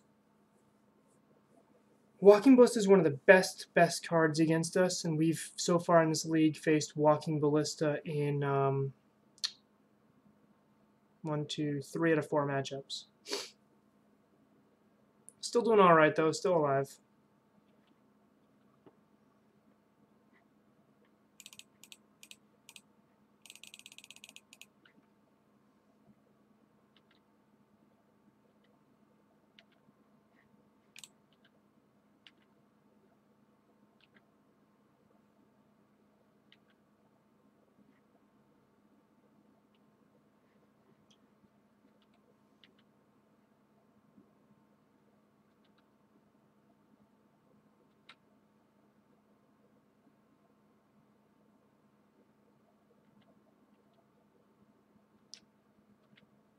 And I've had 20 million Walking Ballistas before, and Blightsteel is not quite that big.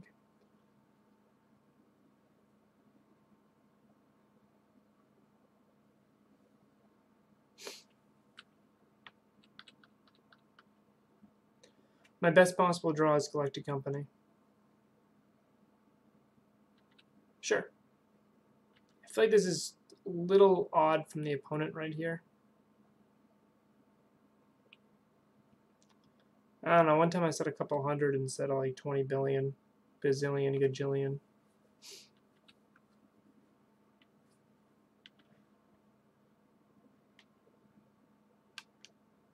So I'm going to chord for Vizier, and in doing so, they're going to kill Walking Ballista. And then I can combo.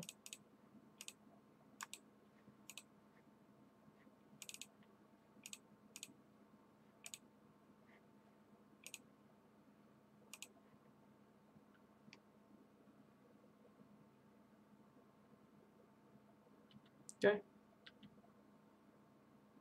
And this is why Kitchen Finks and Seer are so powerful.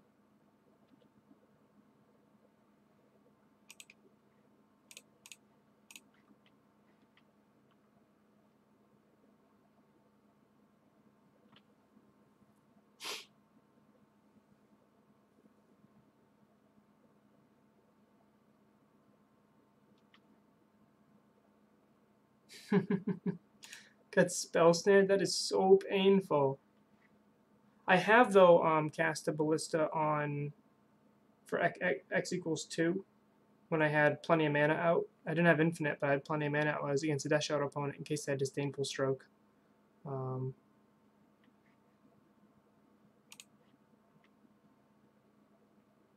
Hey, we won. I thought our opponent might make us actually play it out, and in that case, I was just going to gain a ton of life and try and clock him at that point.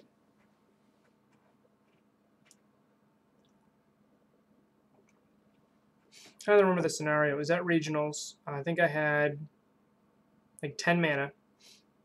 They were at 3 life. I cast Ballista for just for 1, x equals 1, just so it'd be underneath Disdainful Stroke in case they had it. It was the only out I could think of my opponent having was Disdainful Stroke. Yeah, good opponent.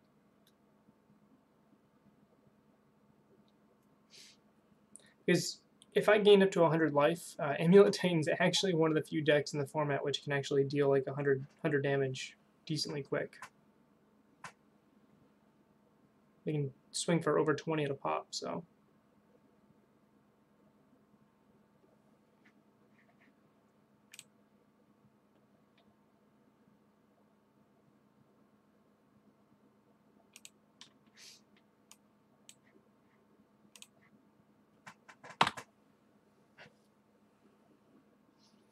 We fold to Walking Ballista, but we beat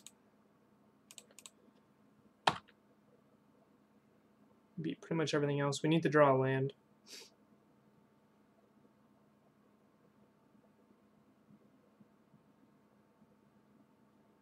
Yeah, that happens. Almost every opponent on MTGO makes me play out the infinite life. And it's not infinite, it's really described to Collected Company and go up to 100. Walking Ballista would end us here. Land, alright.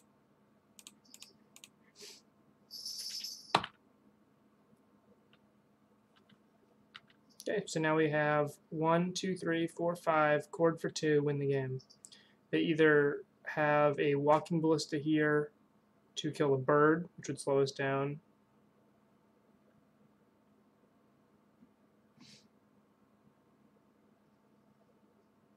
No, I don't care about Amulet.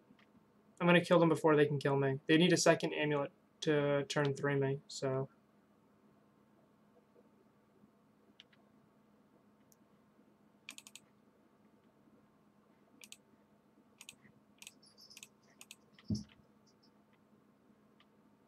Oh, look at that.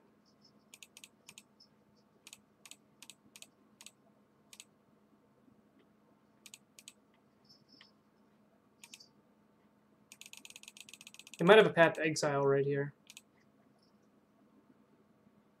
Nope. Alright, they're dead.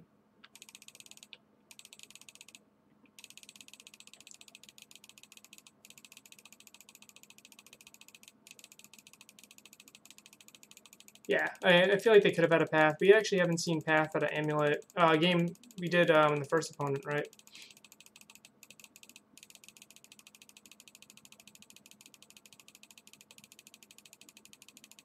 You know what? This is a good guy opponent. I'm just going to show him the Dusk Watch, see if we'll concede to that. Okay.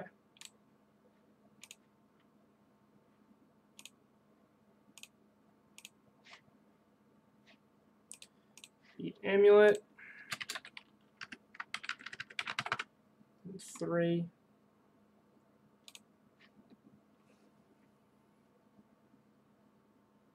Yeah, I don't think casting Knight of Autumn there was the correct line. That's how you don't die, not how you win. And in Modern, I think in Magic in general, really in life, it's really important to try to win as opposed to just like, if you're in a spot where you're just flailing and trying to, you know, just make a real life analogy, if you're flailing to pay your bills every single month, if you're flailing and you're never able to catch up, then you're just going to keep feeling you're just going to drown eventually. Just going to feed further and further. You're never going to be able to get ahead. You're never going to be able to win the game of life in this scenario. You have to do something to get slightly ahead. You have to do something. For my wife and I, that was when we started stacking our student loan debt and our car debt and paid it off. Yep. If you just try to survive in Magic, you're just going to lose. I'll keep this hand. It's a little weak, but it's got, I think if it's Burn, I got turn 2 Fangs. If it's not, I got turn 2 Druid.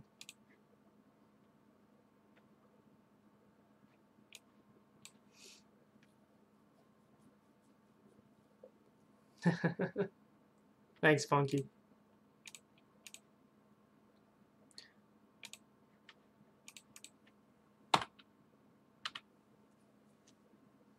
I mean, really just the whole thing about trying... Oh, here's Tron. Alright. Someone message Ian and blame him for this.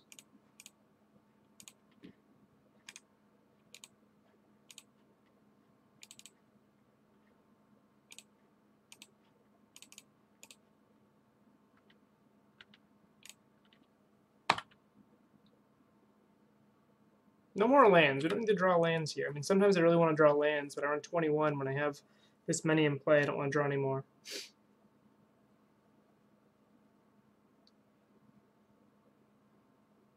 You can't win. It's a counterpoint there. You can't try to win as fast as possible either. So our opponent played a forest. That's really good for us because we are not drawing what we need to draw to win here.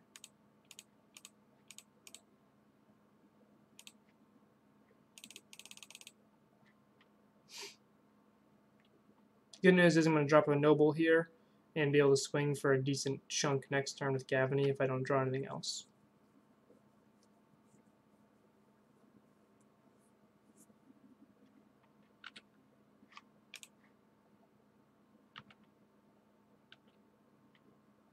I feel like weird timing to me.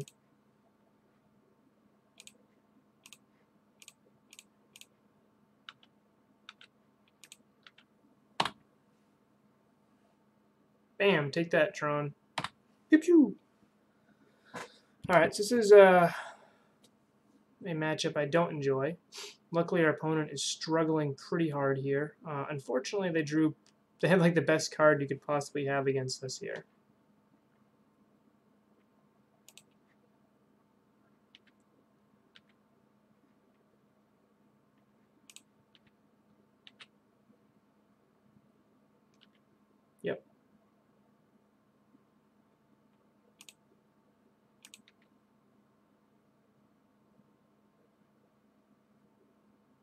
No blocks, so I'm just going to do this now. If they decide to kill something, decide to kill something.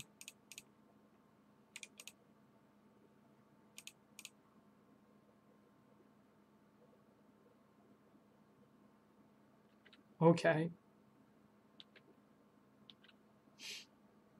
This way they can't untap and kill Druid. The line I could have taken there was to play Horizon Canopy, crack it, and try to get a company. But my opponent's so slow right now, I'm actually going to take one more turn for that line.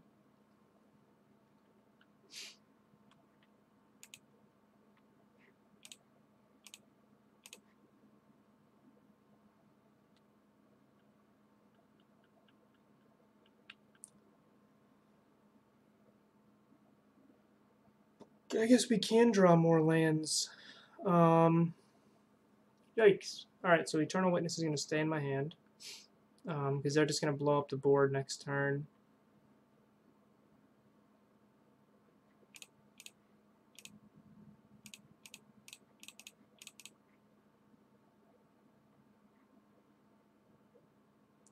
Swing for 6 or just 6. I'll just swing for just 6. It's the same either way.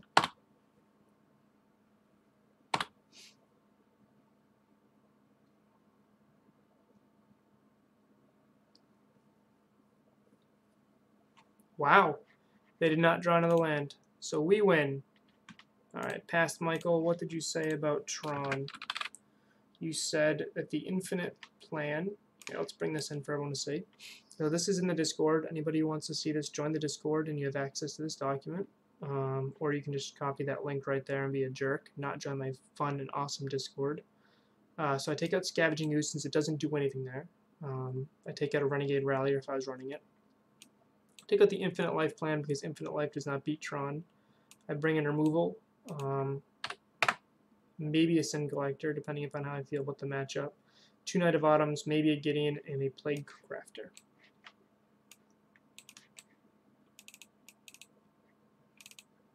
I'm actually really impressed so far with Mirror Entity in this matchup.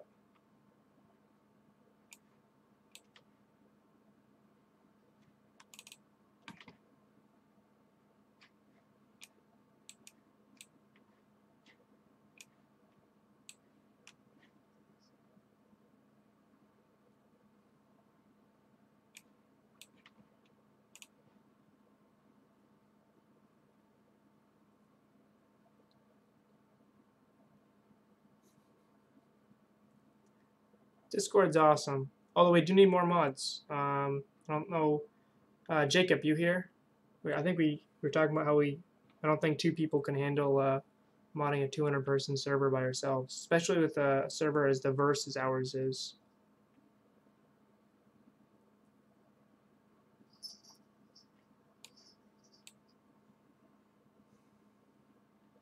I think I'll keep this.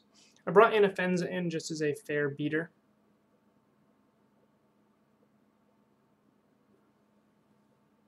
The mods have to suck it up and do everything. I actually don't know. Am I a good mod? Let me know. People ask questions, I try to help them out. Try to explain why I do certain things. I'm going to keep this. If I hit a Vizier, I can win on turn 3 here. Opponent mulliganed to 4. So I like our hand even more. Oh, that's definitely going to mean that they have natural Tron.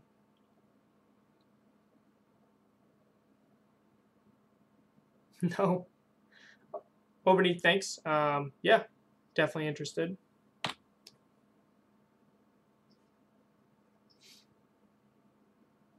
Cool. What decks are you thinking of starting up doing content for?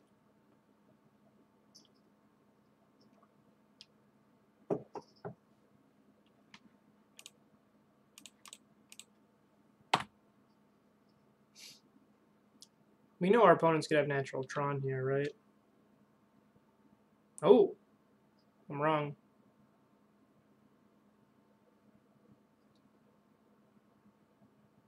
Okay, they have Karn in hand.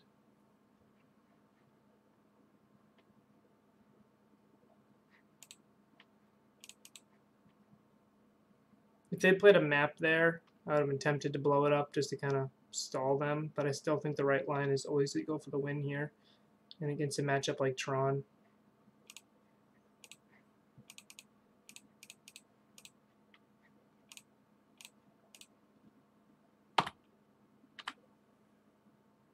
So we have 4 chords and 4 Viziers, which just win us the game here. Collected Company is also a good hit, so we have 12 good hits here. It's pretty good.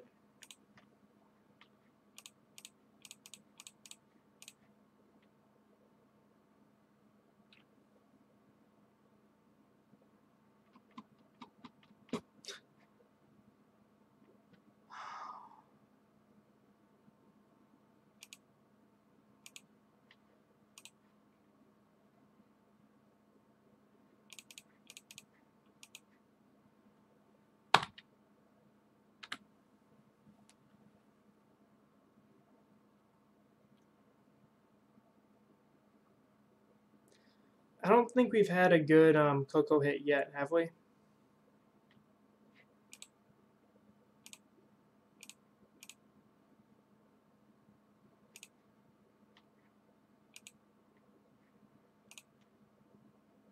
One, two, three, one. Yeah, that's fine.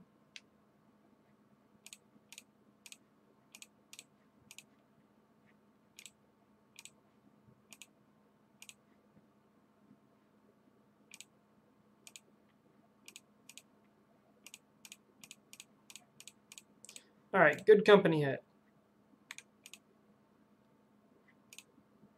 I guess I put too much mana out there. It's not a good company hit.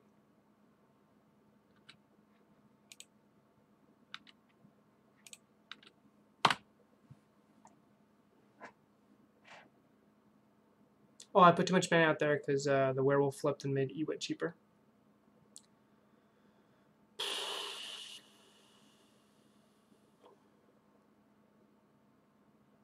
Nothing. Nothing, ladies and gentlemen.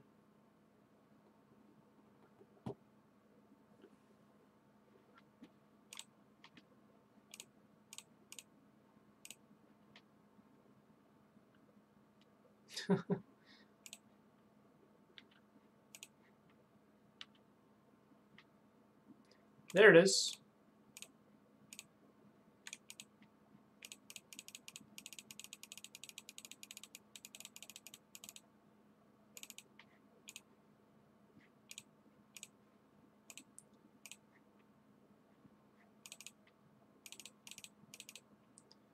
Okay, this one's gonna hit all lands. You guys ready for this?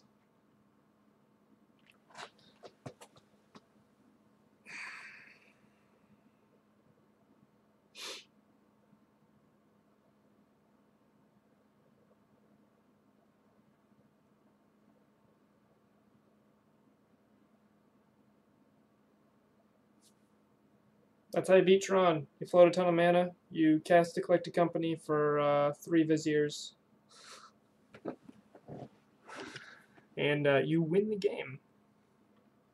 So, let's update the sheet. Beat Tron.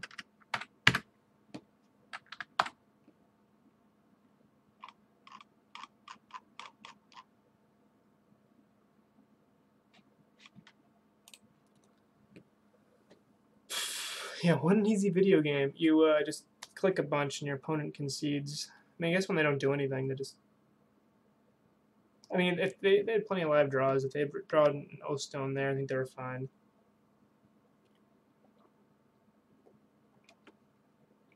Vizier's too good. Vizier is too good.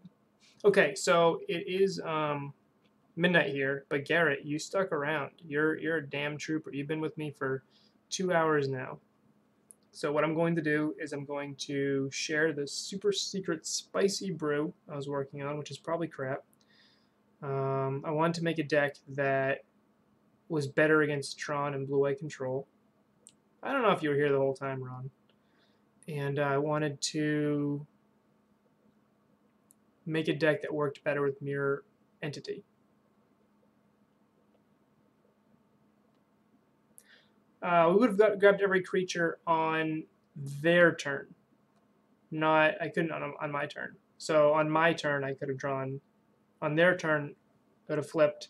I could have drawn almost every creature and then gone from there. But they drawn like an O-Stone or something to flip, and or an Ugin, like a land and an Ugin wiper board. Oh, Chris, you were absolutely here too. But you didn't mention being excited about the super secret spicy brew. So to start, I heard you guys like treasure chests being opened. So build some suspense. Take my finger.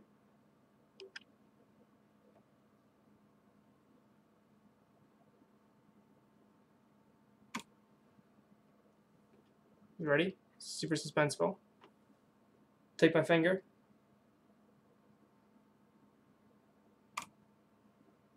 Bam! It's actually not bad, right? Olivia Voldaren, Steam Vents, and 5 play points. I mean, I'd be happy if I opened a Magic pack and those were in it. I have no idea what their value is on MTGO. Meh. I like those cards. Those are fun cards. What a chest. I mean, Olivia's right there. You don't have to talk about her chest in front of her right now.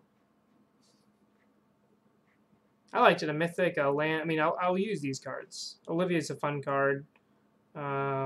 Steam Vents, probably going to use at some point. Okay. I'm calling this deck Green-White Mirror Company. And this is the spicy, spicy brew list. It's not tuned yet. I'm not sure I want the one Knight of the Reliquary in it. So if you notice what this deck did, this deck actually cut out black mana. There's no Kitchen Finks, and there's no Viscera Seer. Instead of that, we have an extra mirror entity. So remove the one Knight. I was thinking about it. The one reason why I kept it wasn't because it's Knight and I want to keep it, was because I thought of how Knight and mirror entity work together, and that seemed kind of sweet to me.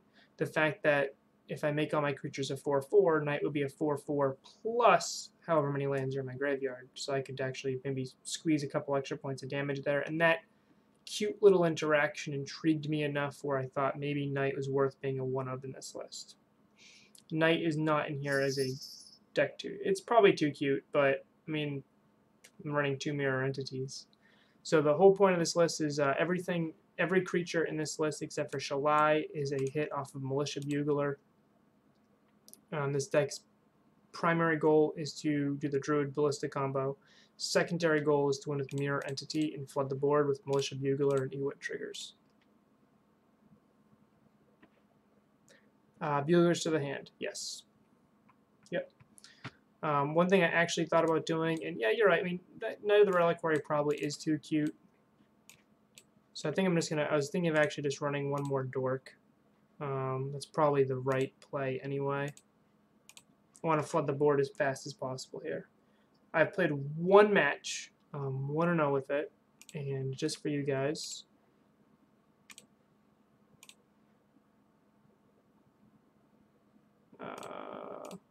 we'll do one match with it. Not a whole league, but one match.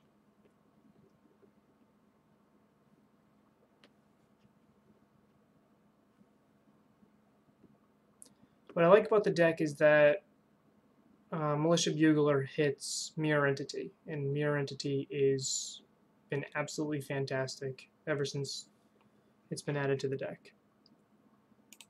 I will play. This hand's fine. Could draw another land here. I need to draw more land or mana dorks. Or just a Vizier, and that would work too. So losing the Kitchen Finks means, I don't know if you noticed the sideboard, we get a lot worse against, we lose Sin Collector, we lose Assassin's Trophy, but we get really just a more consistent Game 1 mana base.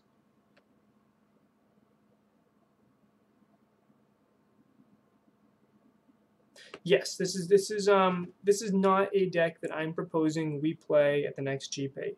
This is a deck I'm proposing that we can keep in the back of our radar to consider in the future in case the meta shifts where Burn and Dredge and matchups.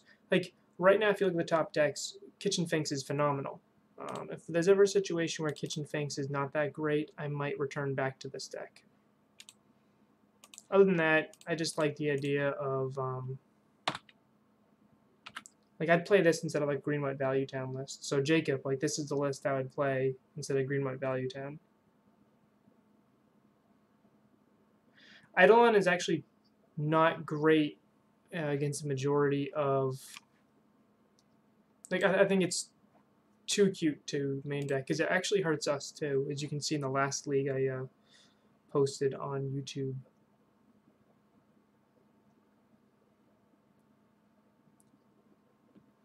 Okay, couple 2/2s.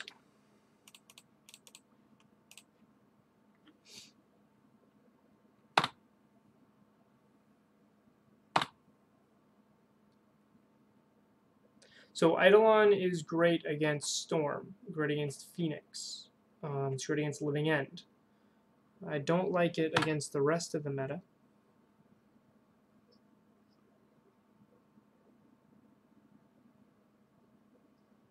Interesting interaction, I can actually kill my Devoted Druid to eliminate their bridge. So I think I actually want to Eternal Witness, get a land, and then Accord and win next turn.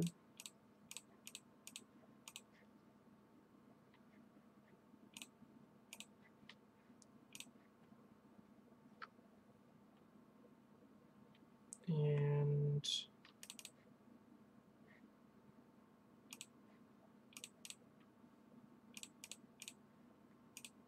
I don't actually need Duskwatch Recruiter in play, so I actually get an extra blocker if I need it. So I need 1, 2, 3, 1, 2. I can block with one of these here.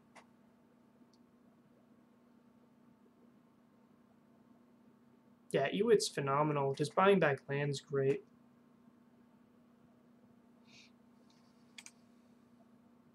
They're digging for removal.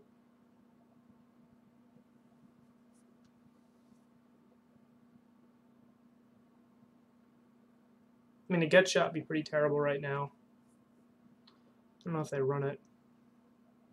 I haven't actually played against these decks in a while. These decks kind of fell off the radar once I started playing this deck.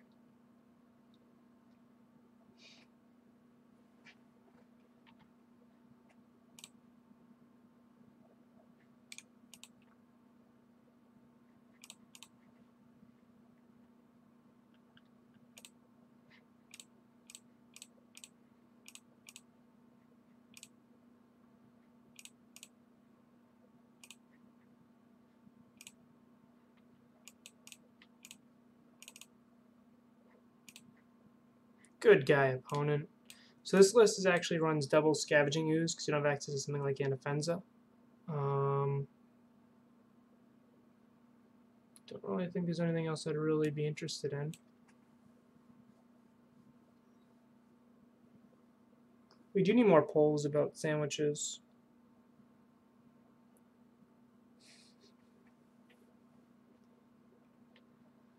Shalai seems kind of weak here.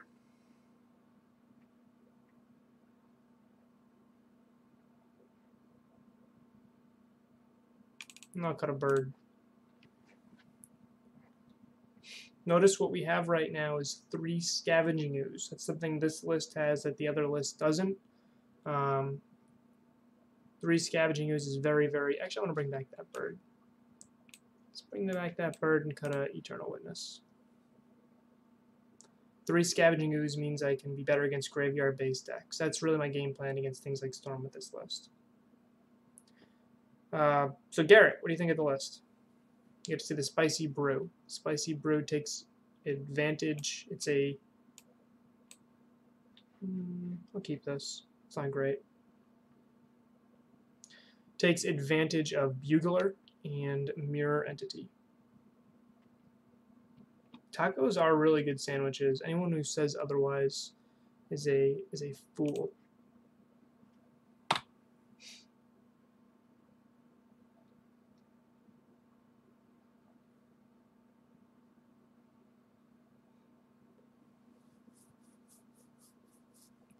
Okay. We really don't want to draw more lands here. It's been a theme of this league, with this knight. So, like I'll say it again, I don't think this list is better than my stock list, my Finks list. I think Finks is a fantastic card and offers a lot of lines. But this list, the goal of it is to better abuse Mirror Entity.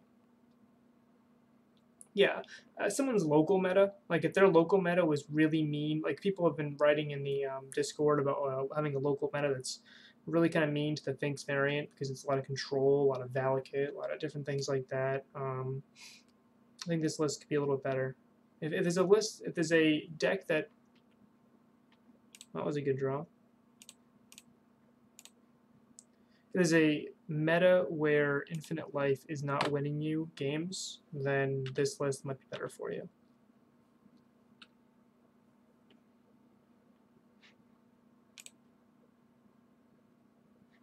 We are on the train to evil.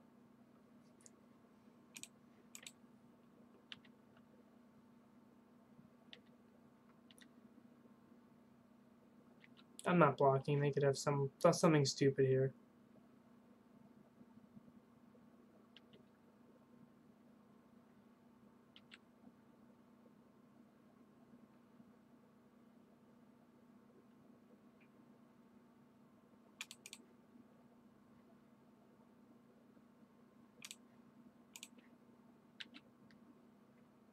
Okay, so we didn't really get to see like how the deck plays out differently because we just win.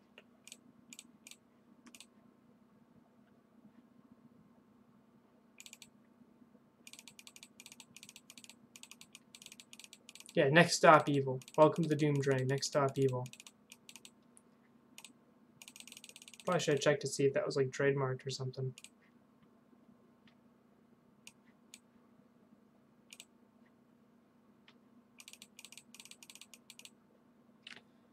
Alright, so that's the list. We didn't get to see too much Mirror Entity tonight. But we did get to see a cool Bridgevine's match.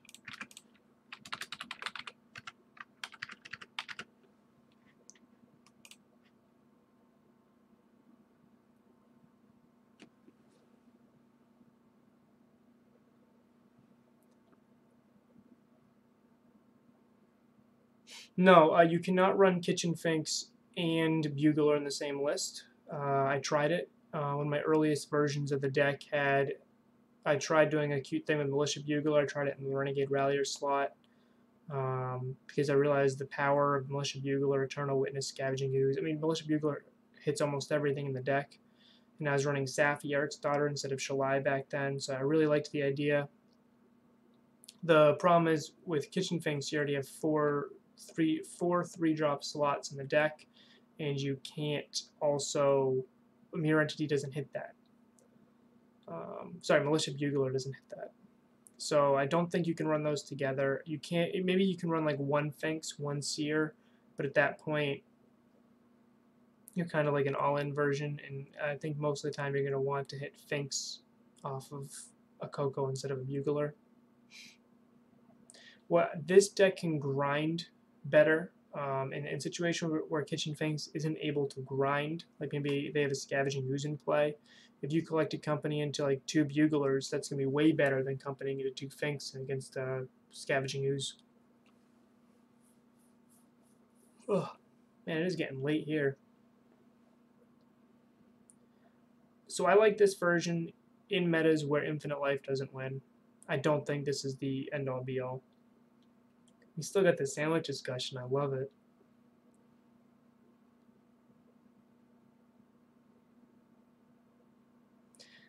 Have any of you ever eaten a hot dog roll without a hot dog?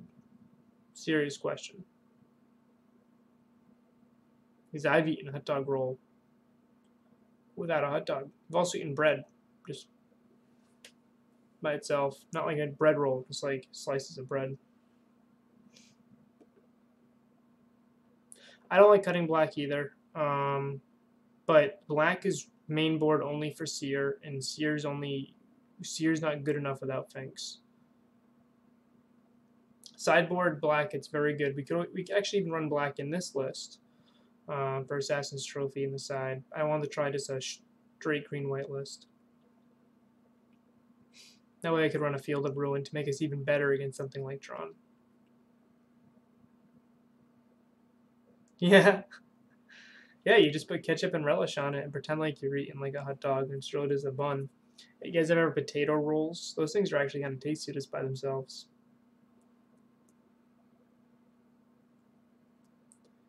Overneath, you might be my spirit animal. My wife went away for a baby shower for a couple days from a friend who's kind of far away now. And when she was gone, I had oatmeal for breakfast. And for lunch, I made a big, big pot of rice and steamed some vegetables up, like no spices, just like a pound of steamed broccoli and corn and carrots and some rice, and that was it. No butter, no salt. That was what I ate. Oatmeal, rice, and vegetables. Yeah, basically just boiled stuff. Yeah, potato rolls are like they have a sweetness to them. They're kind of like a dessert.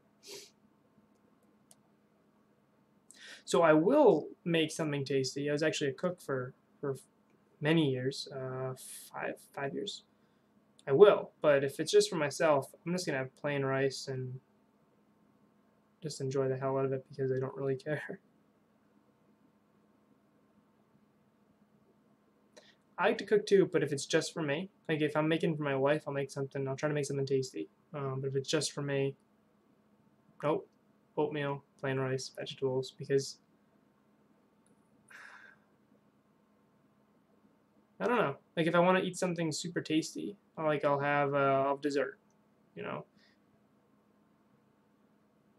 And honestly, I think my favorite meal anyway is a chicken patty sandwich, which I can't believe no one mentioned as their favorite sandwich. I was waiting for 2 hours now, and no one mentioned chicken patty sandwich. Shame on you. Shame on all of you. Chicken patty sandwich is the hands down the best sandwich. We're talking about burgers and hot dogs and tacos. No, it's chicken patty sandwich. That is the answer. End of discussion.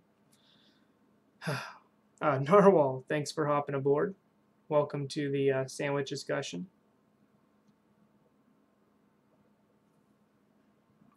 Thank you for joining. So we finished the league, went 4-1, and we did a bonus match. So 5-1 on the night. Feeling pretty happy with it.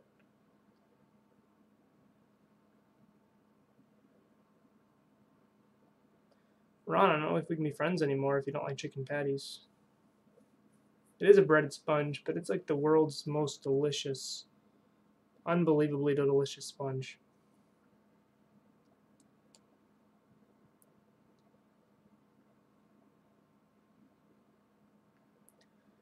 Pickles and peanut butter sounds...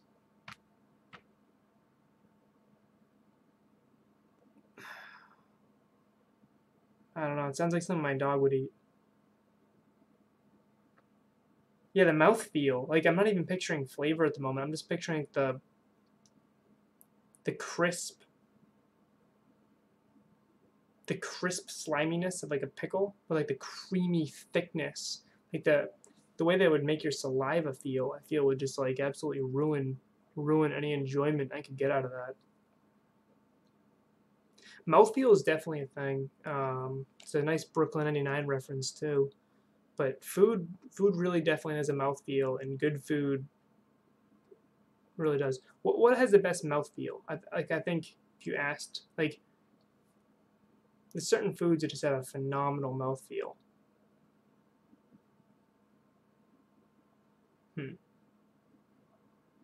I don't think that's one of them. At least, I don't really think it's a food. Bread and butter pickles. Nah, pickles always overtake whatever they're doing there. Fried chicken doesn't have a great mouthfeel, though. It's like, I don't think salty things have a great mouthfeel. Like, ice cream's got a phenomenal mouthfeel, like a really creamy ice cream, because it just kind of like, I don't know. Maybe I'm not describing this well.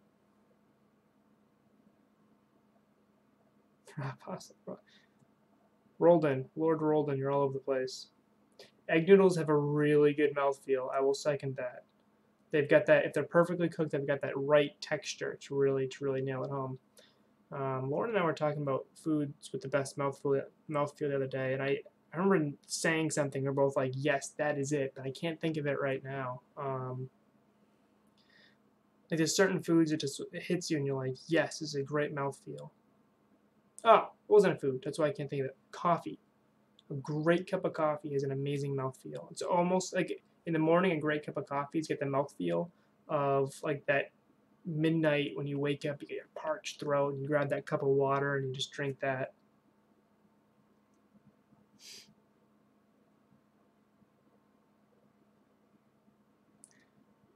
Chocolate chip cookies in a glass of milk is a pretty good mouthfeel. That's like the milk really having the mouthfeel. Well, not salty fried chicken, but like fried chicken is just inherently a little salty. I don't think salted foods are generally like the best mouthfeel. Ron, you're not having the right coffee. You're gonna have to have some of my coffee.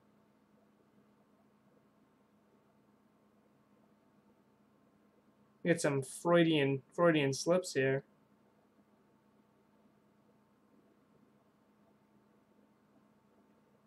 All right.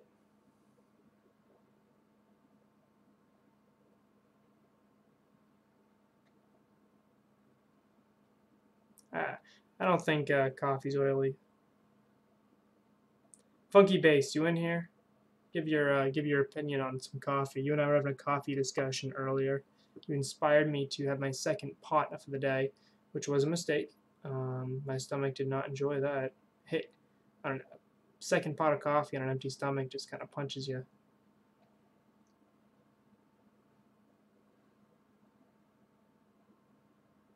All right, Matt. Have a good one.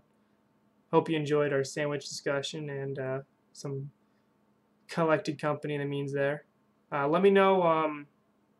Let me know if you end up qualifying for Virginia. Maybe we can meet up there if I end up qualifying also.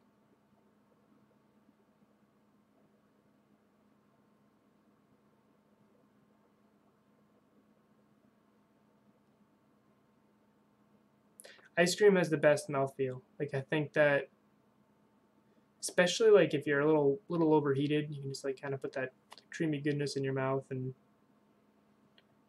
all right, now I know that like Ron is just gonna take a image of me saying creamy goodness in your mouth and splice that over and make something terrible out of it. Yep. Yep, that's clippable. I as soon as I said it, I realized that I can no longer run for president.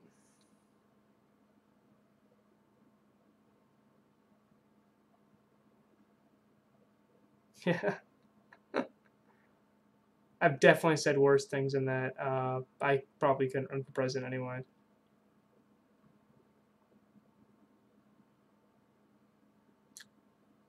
Might have said that. Maybe me.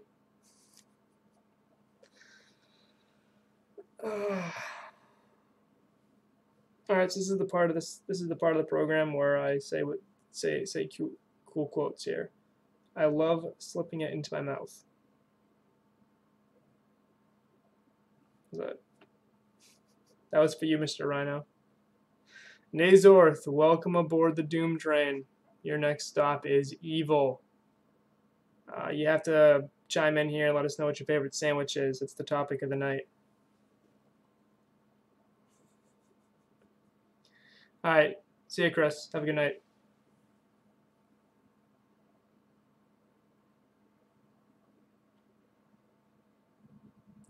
So all in all, I think we had some pretty terrible collected company hits, but we still won 5 out of 6 matches on the night. I don't think there's a single time when collected company hit a card that we actually wanted to see all night. YouTube, let me know after you watch this video. Please let me know in the comments or personal message me or something. Did Collected Company once in all 6 matches hit something that we were actually interested in seeing?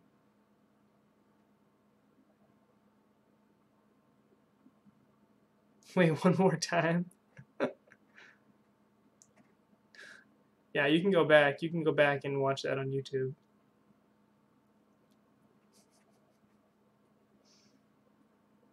Ice cream sandwiches are fantastic.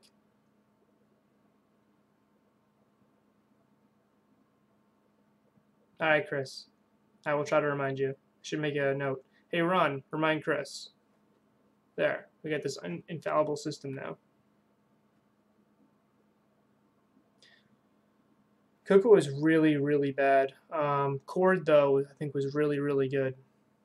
I think that when you first, at least me personally, when I first started playing this deck, my primary draw to it was Collect a Company. It's one of my favorite cards. I love the card. I think it's a 2-for-1. I love the value. The more I play the deck, the more I realize that Court of Calling is actually the stronger card here. In the majority of matches. Then again, I mean, if Collect a Company runs hot, you don't need Cord. Because Collect a Company is a little bit easier to cast. You can win you the game a little bit quicker. It also gives you a second card.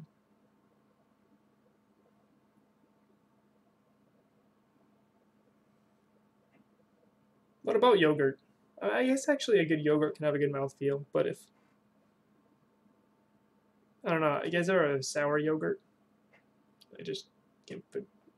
It's like if you eat an orange and the orange is slightly bad. I mean, you can be off oranges after that for a while. Like you bite into an apple, it's a little mushy.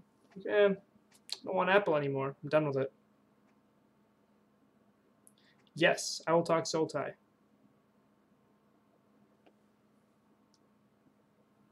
Yogurt is supposed to be sour, but I've had some homemade yogurt. Man, that's another clippable, isn't it? I've had some homemade yogurt and it was too sour.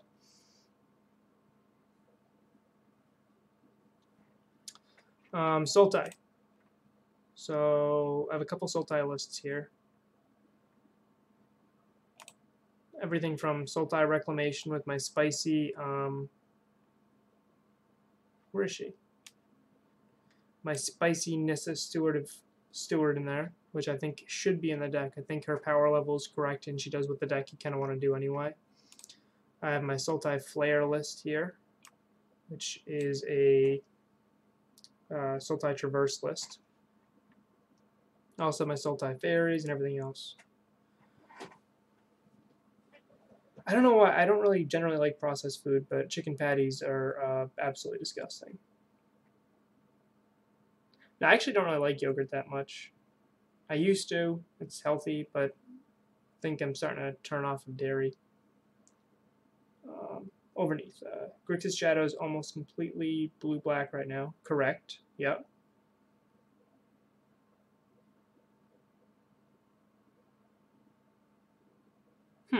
So you want to make a blue-black deck that splashes green? Is that... Where's my...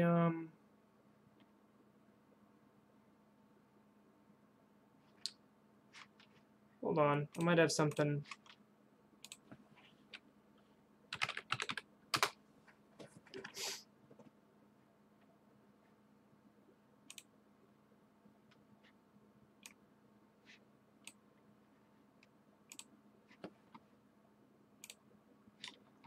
This is not Sultai, but this is Grixis Death Shadow without Shadow.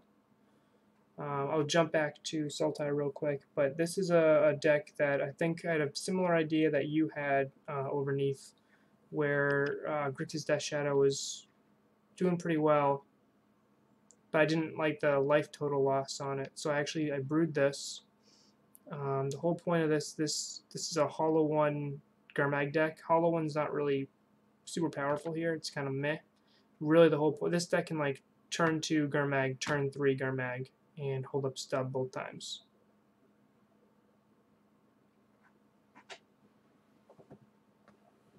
All right, let me move over here.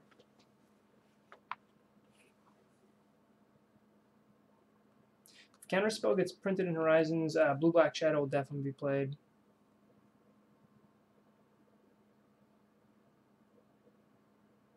Is this what you're looking at overneath? Like something like this? Or are you talking about the blue, black, green? I'm catching up in the chat.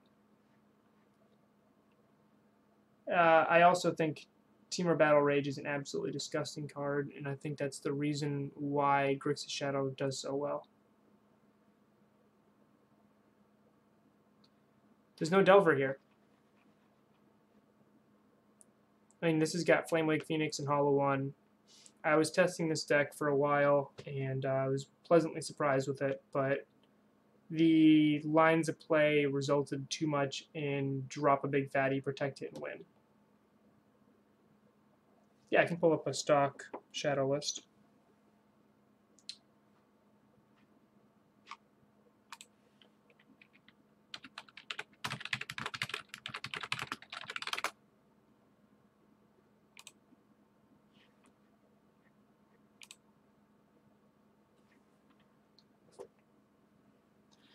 So if you see here, the red, recently they've cut, really red is just for Temur Battle Rage. The bolts even go side.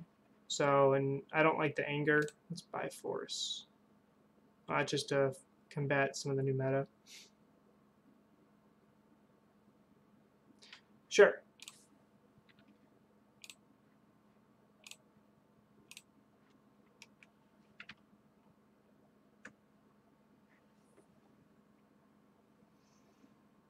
So I've seen lists that cut Bolt from the main and just have Temur Battle Rage. So if you have a stock, I think this blue-black shell is very, very powerful.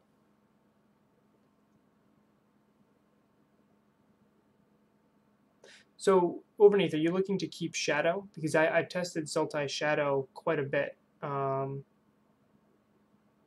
Snap Traverse Snap is very, very powerful. Yep. So you're looking to make Sultai Shadow. In that case, I'd recommend you try out Rancor instead of TBR.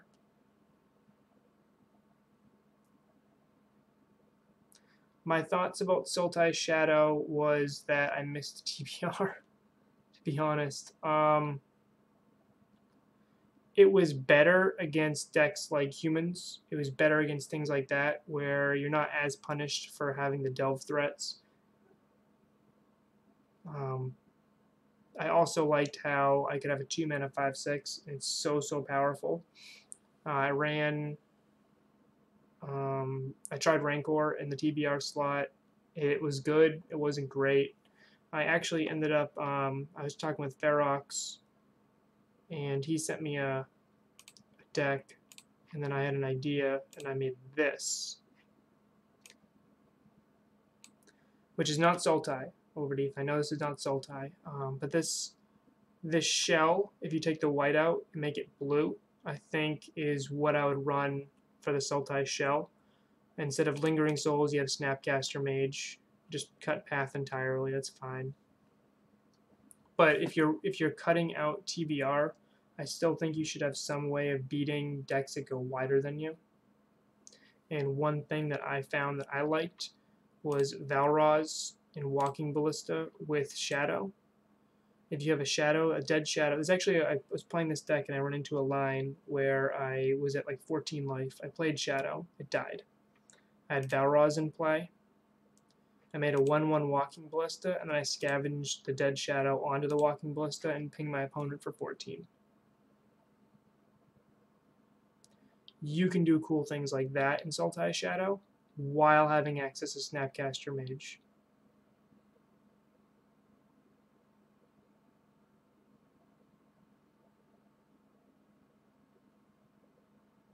Bridgevine's pretty good. I don't know if I'd want it in with Death Shadow, though. It seems a little greedy. Like, if you just go...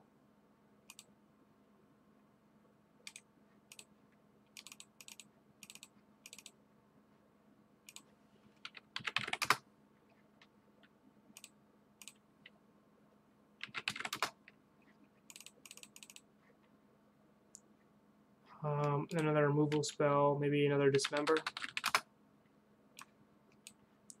Something like this. Oh, sword. Something like that. Alright, have a good night, Ron.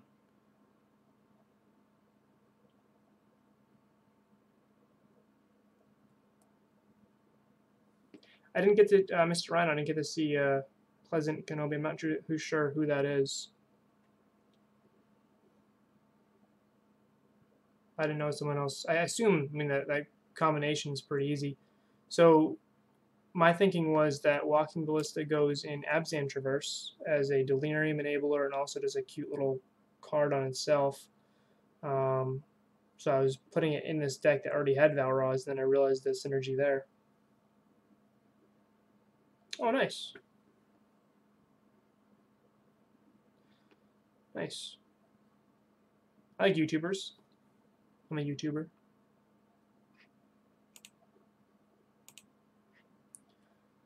So overneath again to Sultai, I think you're looking at something like more like this, just has Death Shadow in it, right? As opposed to what I was just showing. Like you're looking like I see no reason if you're playing a green black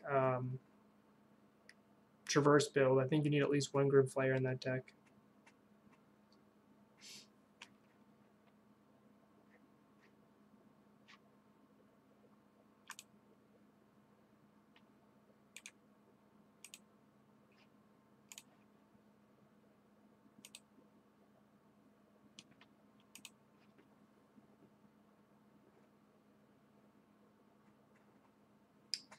The reason why this list plays white was actually for Ranger of Eos, because Ranger of Eos can actually grab Ballista, which is pretty cool. Pretty cool. Pretty cool.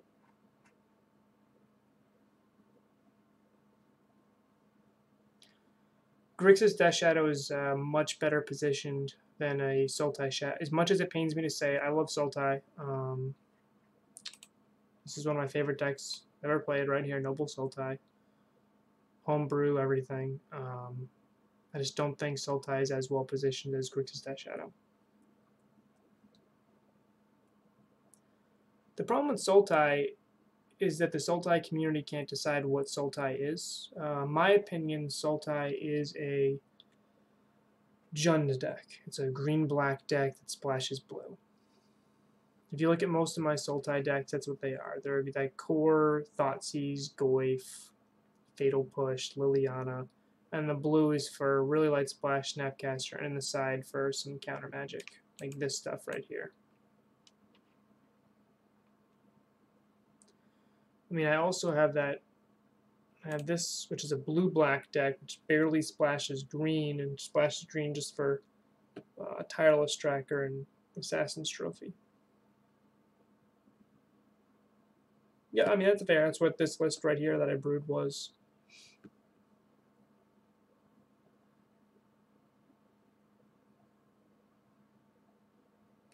Grixis Death Shadow is phenomenal because it has this ability to. I think the correct build of Grixis Death Shadow right now in the current meta is to be a game 1 combo deck. That's what you're seeing a lot of. That's why people are just going more on TBR and less on Bolt. They're not trying to grind you out game 1. Game 1, they're just trying to drop a Shadow TBR. Games 2 and 3, they can sideboard. We can just look at it. So I mean, look at this. This is just streamlined Protect the Queen. This is just a Delver. This is kind of like what we're doing with drop a Devoted Druid, kill them. Has some interaction to protect it, but it's really that's what it's focused on. The game's post board, you get to bring in, I mean, Planeswalkers and Kolaghan's Command and lots of different interaction there to control the board or to slow your opponent down or do different things and interact with your opponent differently. The problem with interactive decks game 1 in Modern right now is not all interaction works. So Fatal Push is wonderful unless you're playing Tron or Control. Dismember is wonderful, again, unless you're playing Tron and Control. Stubborn Denial is wonderful until you play against humans. There's no great interaction that hits absolutely everything except for Temur Battle Rage. Killing your opponent dead interacts with them. Yeah, Mr. Rhino, I think that the blue-black splash green is pretty competitive too. Because blue-black I think is such a powerful shell, and green gives you access to better removal. Overneath, did you check out I have some YouTube videos with Sultai Reclamation. Not the best matches, but you can see a little bit of gameplay with it. I'm not convinced with its power level.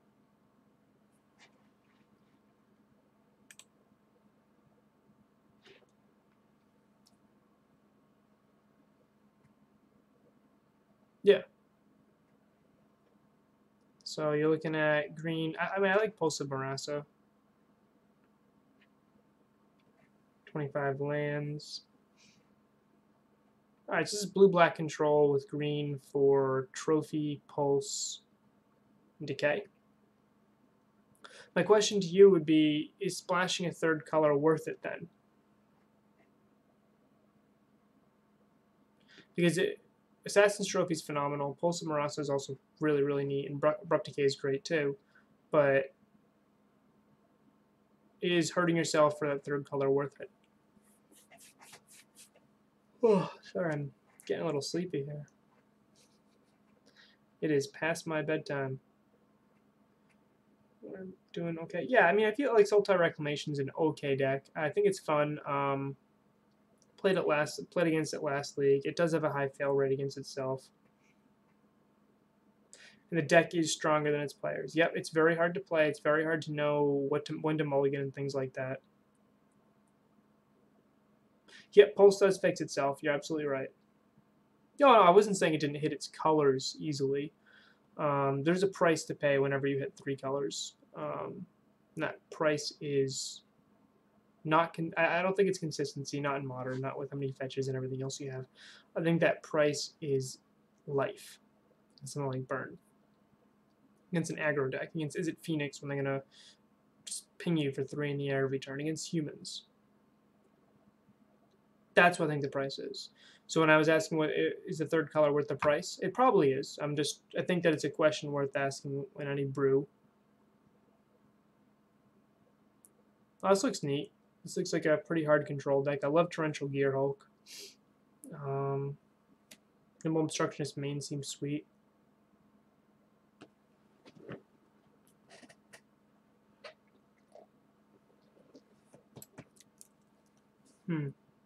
Yeah, Consume the Meek is a blowout.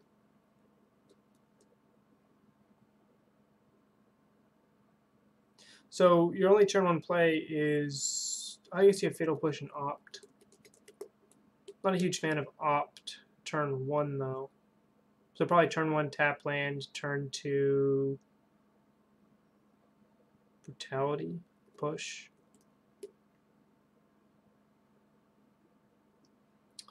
Why no Jace in the list? This seems like the perfect Jace deck.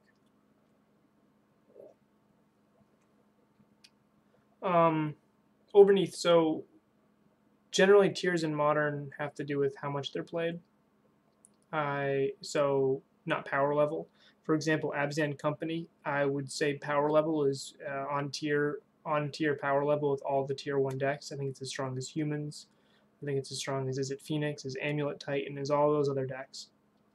It's not played that much, so it's tier 3. Sultai Reclamation, I think, is a power level a step below the primary power level what I'm looking for in Modern. I think it's very strong at what it does. I just don't like that once it starts doing what it doesn't necessarily win. I think the fail rate's too high.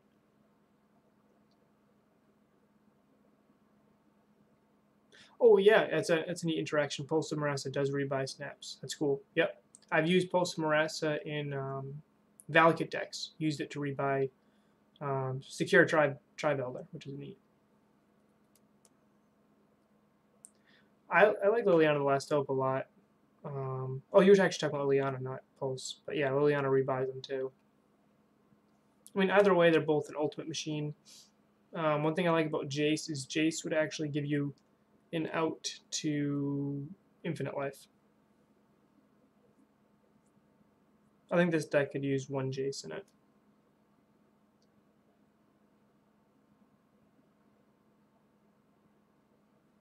Get your mana.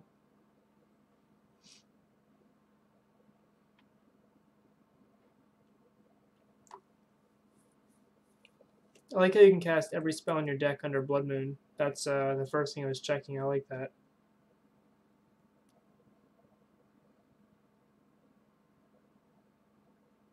Yeah, I mean, you should still win. Sultai Reclamation just, I don't know. I mean, if you're asking for my opinion, I don't I think the deck's a lot of fun to play. I don't think it's going to stick around forever. I mean, I think it's going to be just kind of hanging around there for a while. I think if it gets some new toys, maybe it will be a lot better. I don't know. I like how it attacks the format in a unique way. I just felt like it's too many early turns where I wasn't doing enough.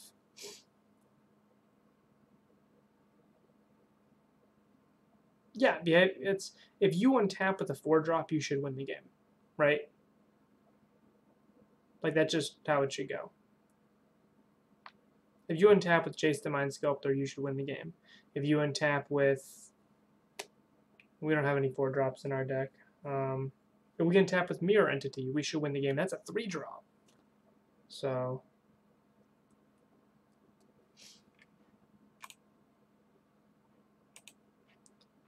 I mean, I have my list right here, which is a little off from I believe, the stock list, because I run these 2 cards, which I don't think anyone else is running at the moment. At least the last time I looked. Shalai's a 4-drop. Yep. All right. If we untap with Shalai, we might not win, but Shalai's a weird example.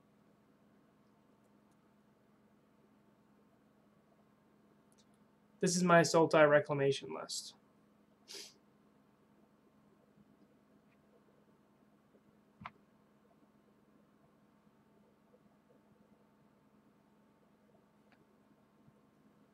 In my limited experience with the deck, I really liked Nissa, Steward of Elements. She's weird, but she just did give an extra win condition to the deck. Really, I didn't realize my list was that different. I thought I took a stock list, I think I made like 2 or 3 changes to it.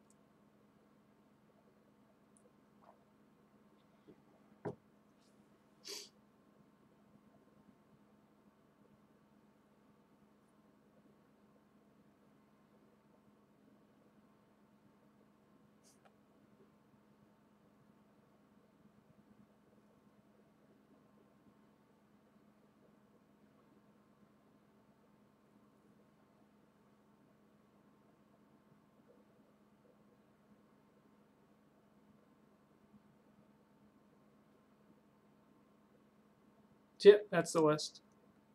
Overneath, if you want to hop in on the Discord, I will chat more Sultai with you in the Green-Black X section with Green-Black X Traverse and things like that.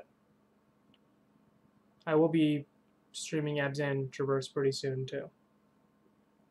A lot more removal. Okay, maybe that's what my deck was missing. But from my experience, I did feel like the early turns, if I didn't have like a remand, I just kind of sputtered.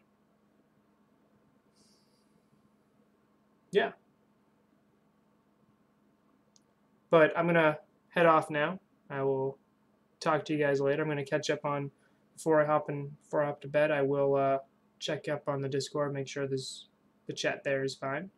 But have a good night, everyone in Twitch. Have a good night, YouTube, whenever you guys are watching this. See you guys later.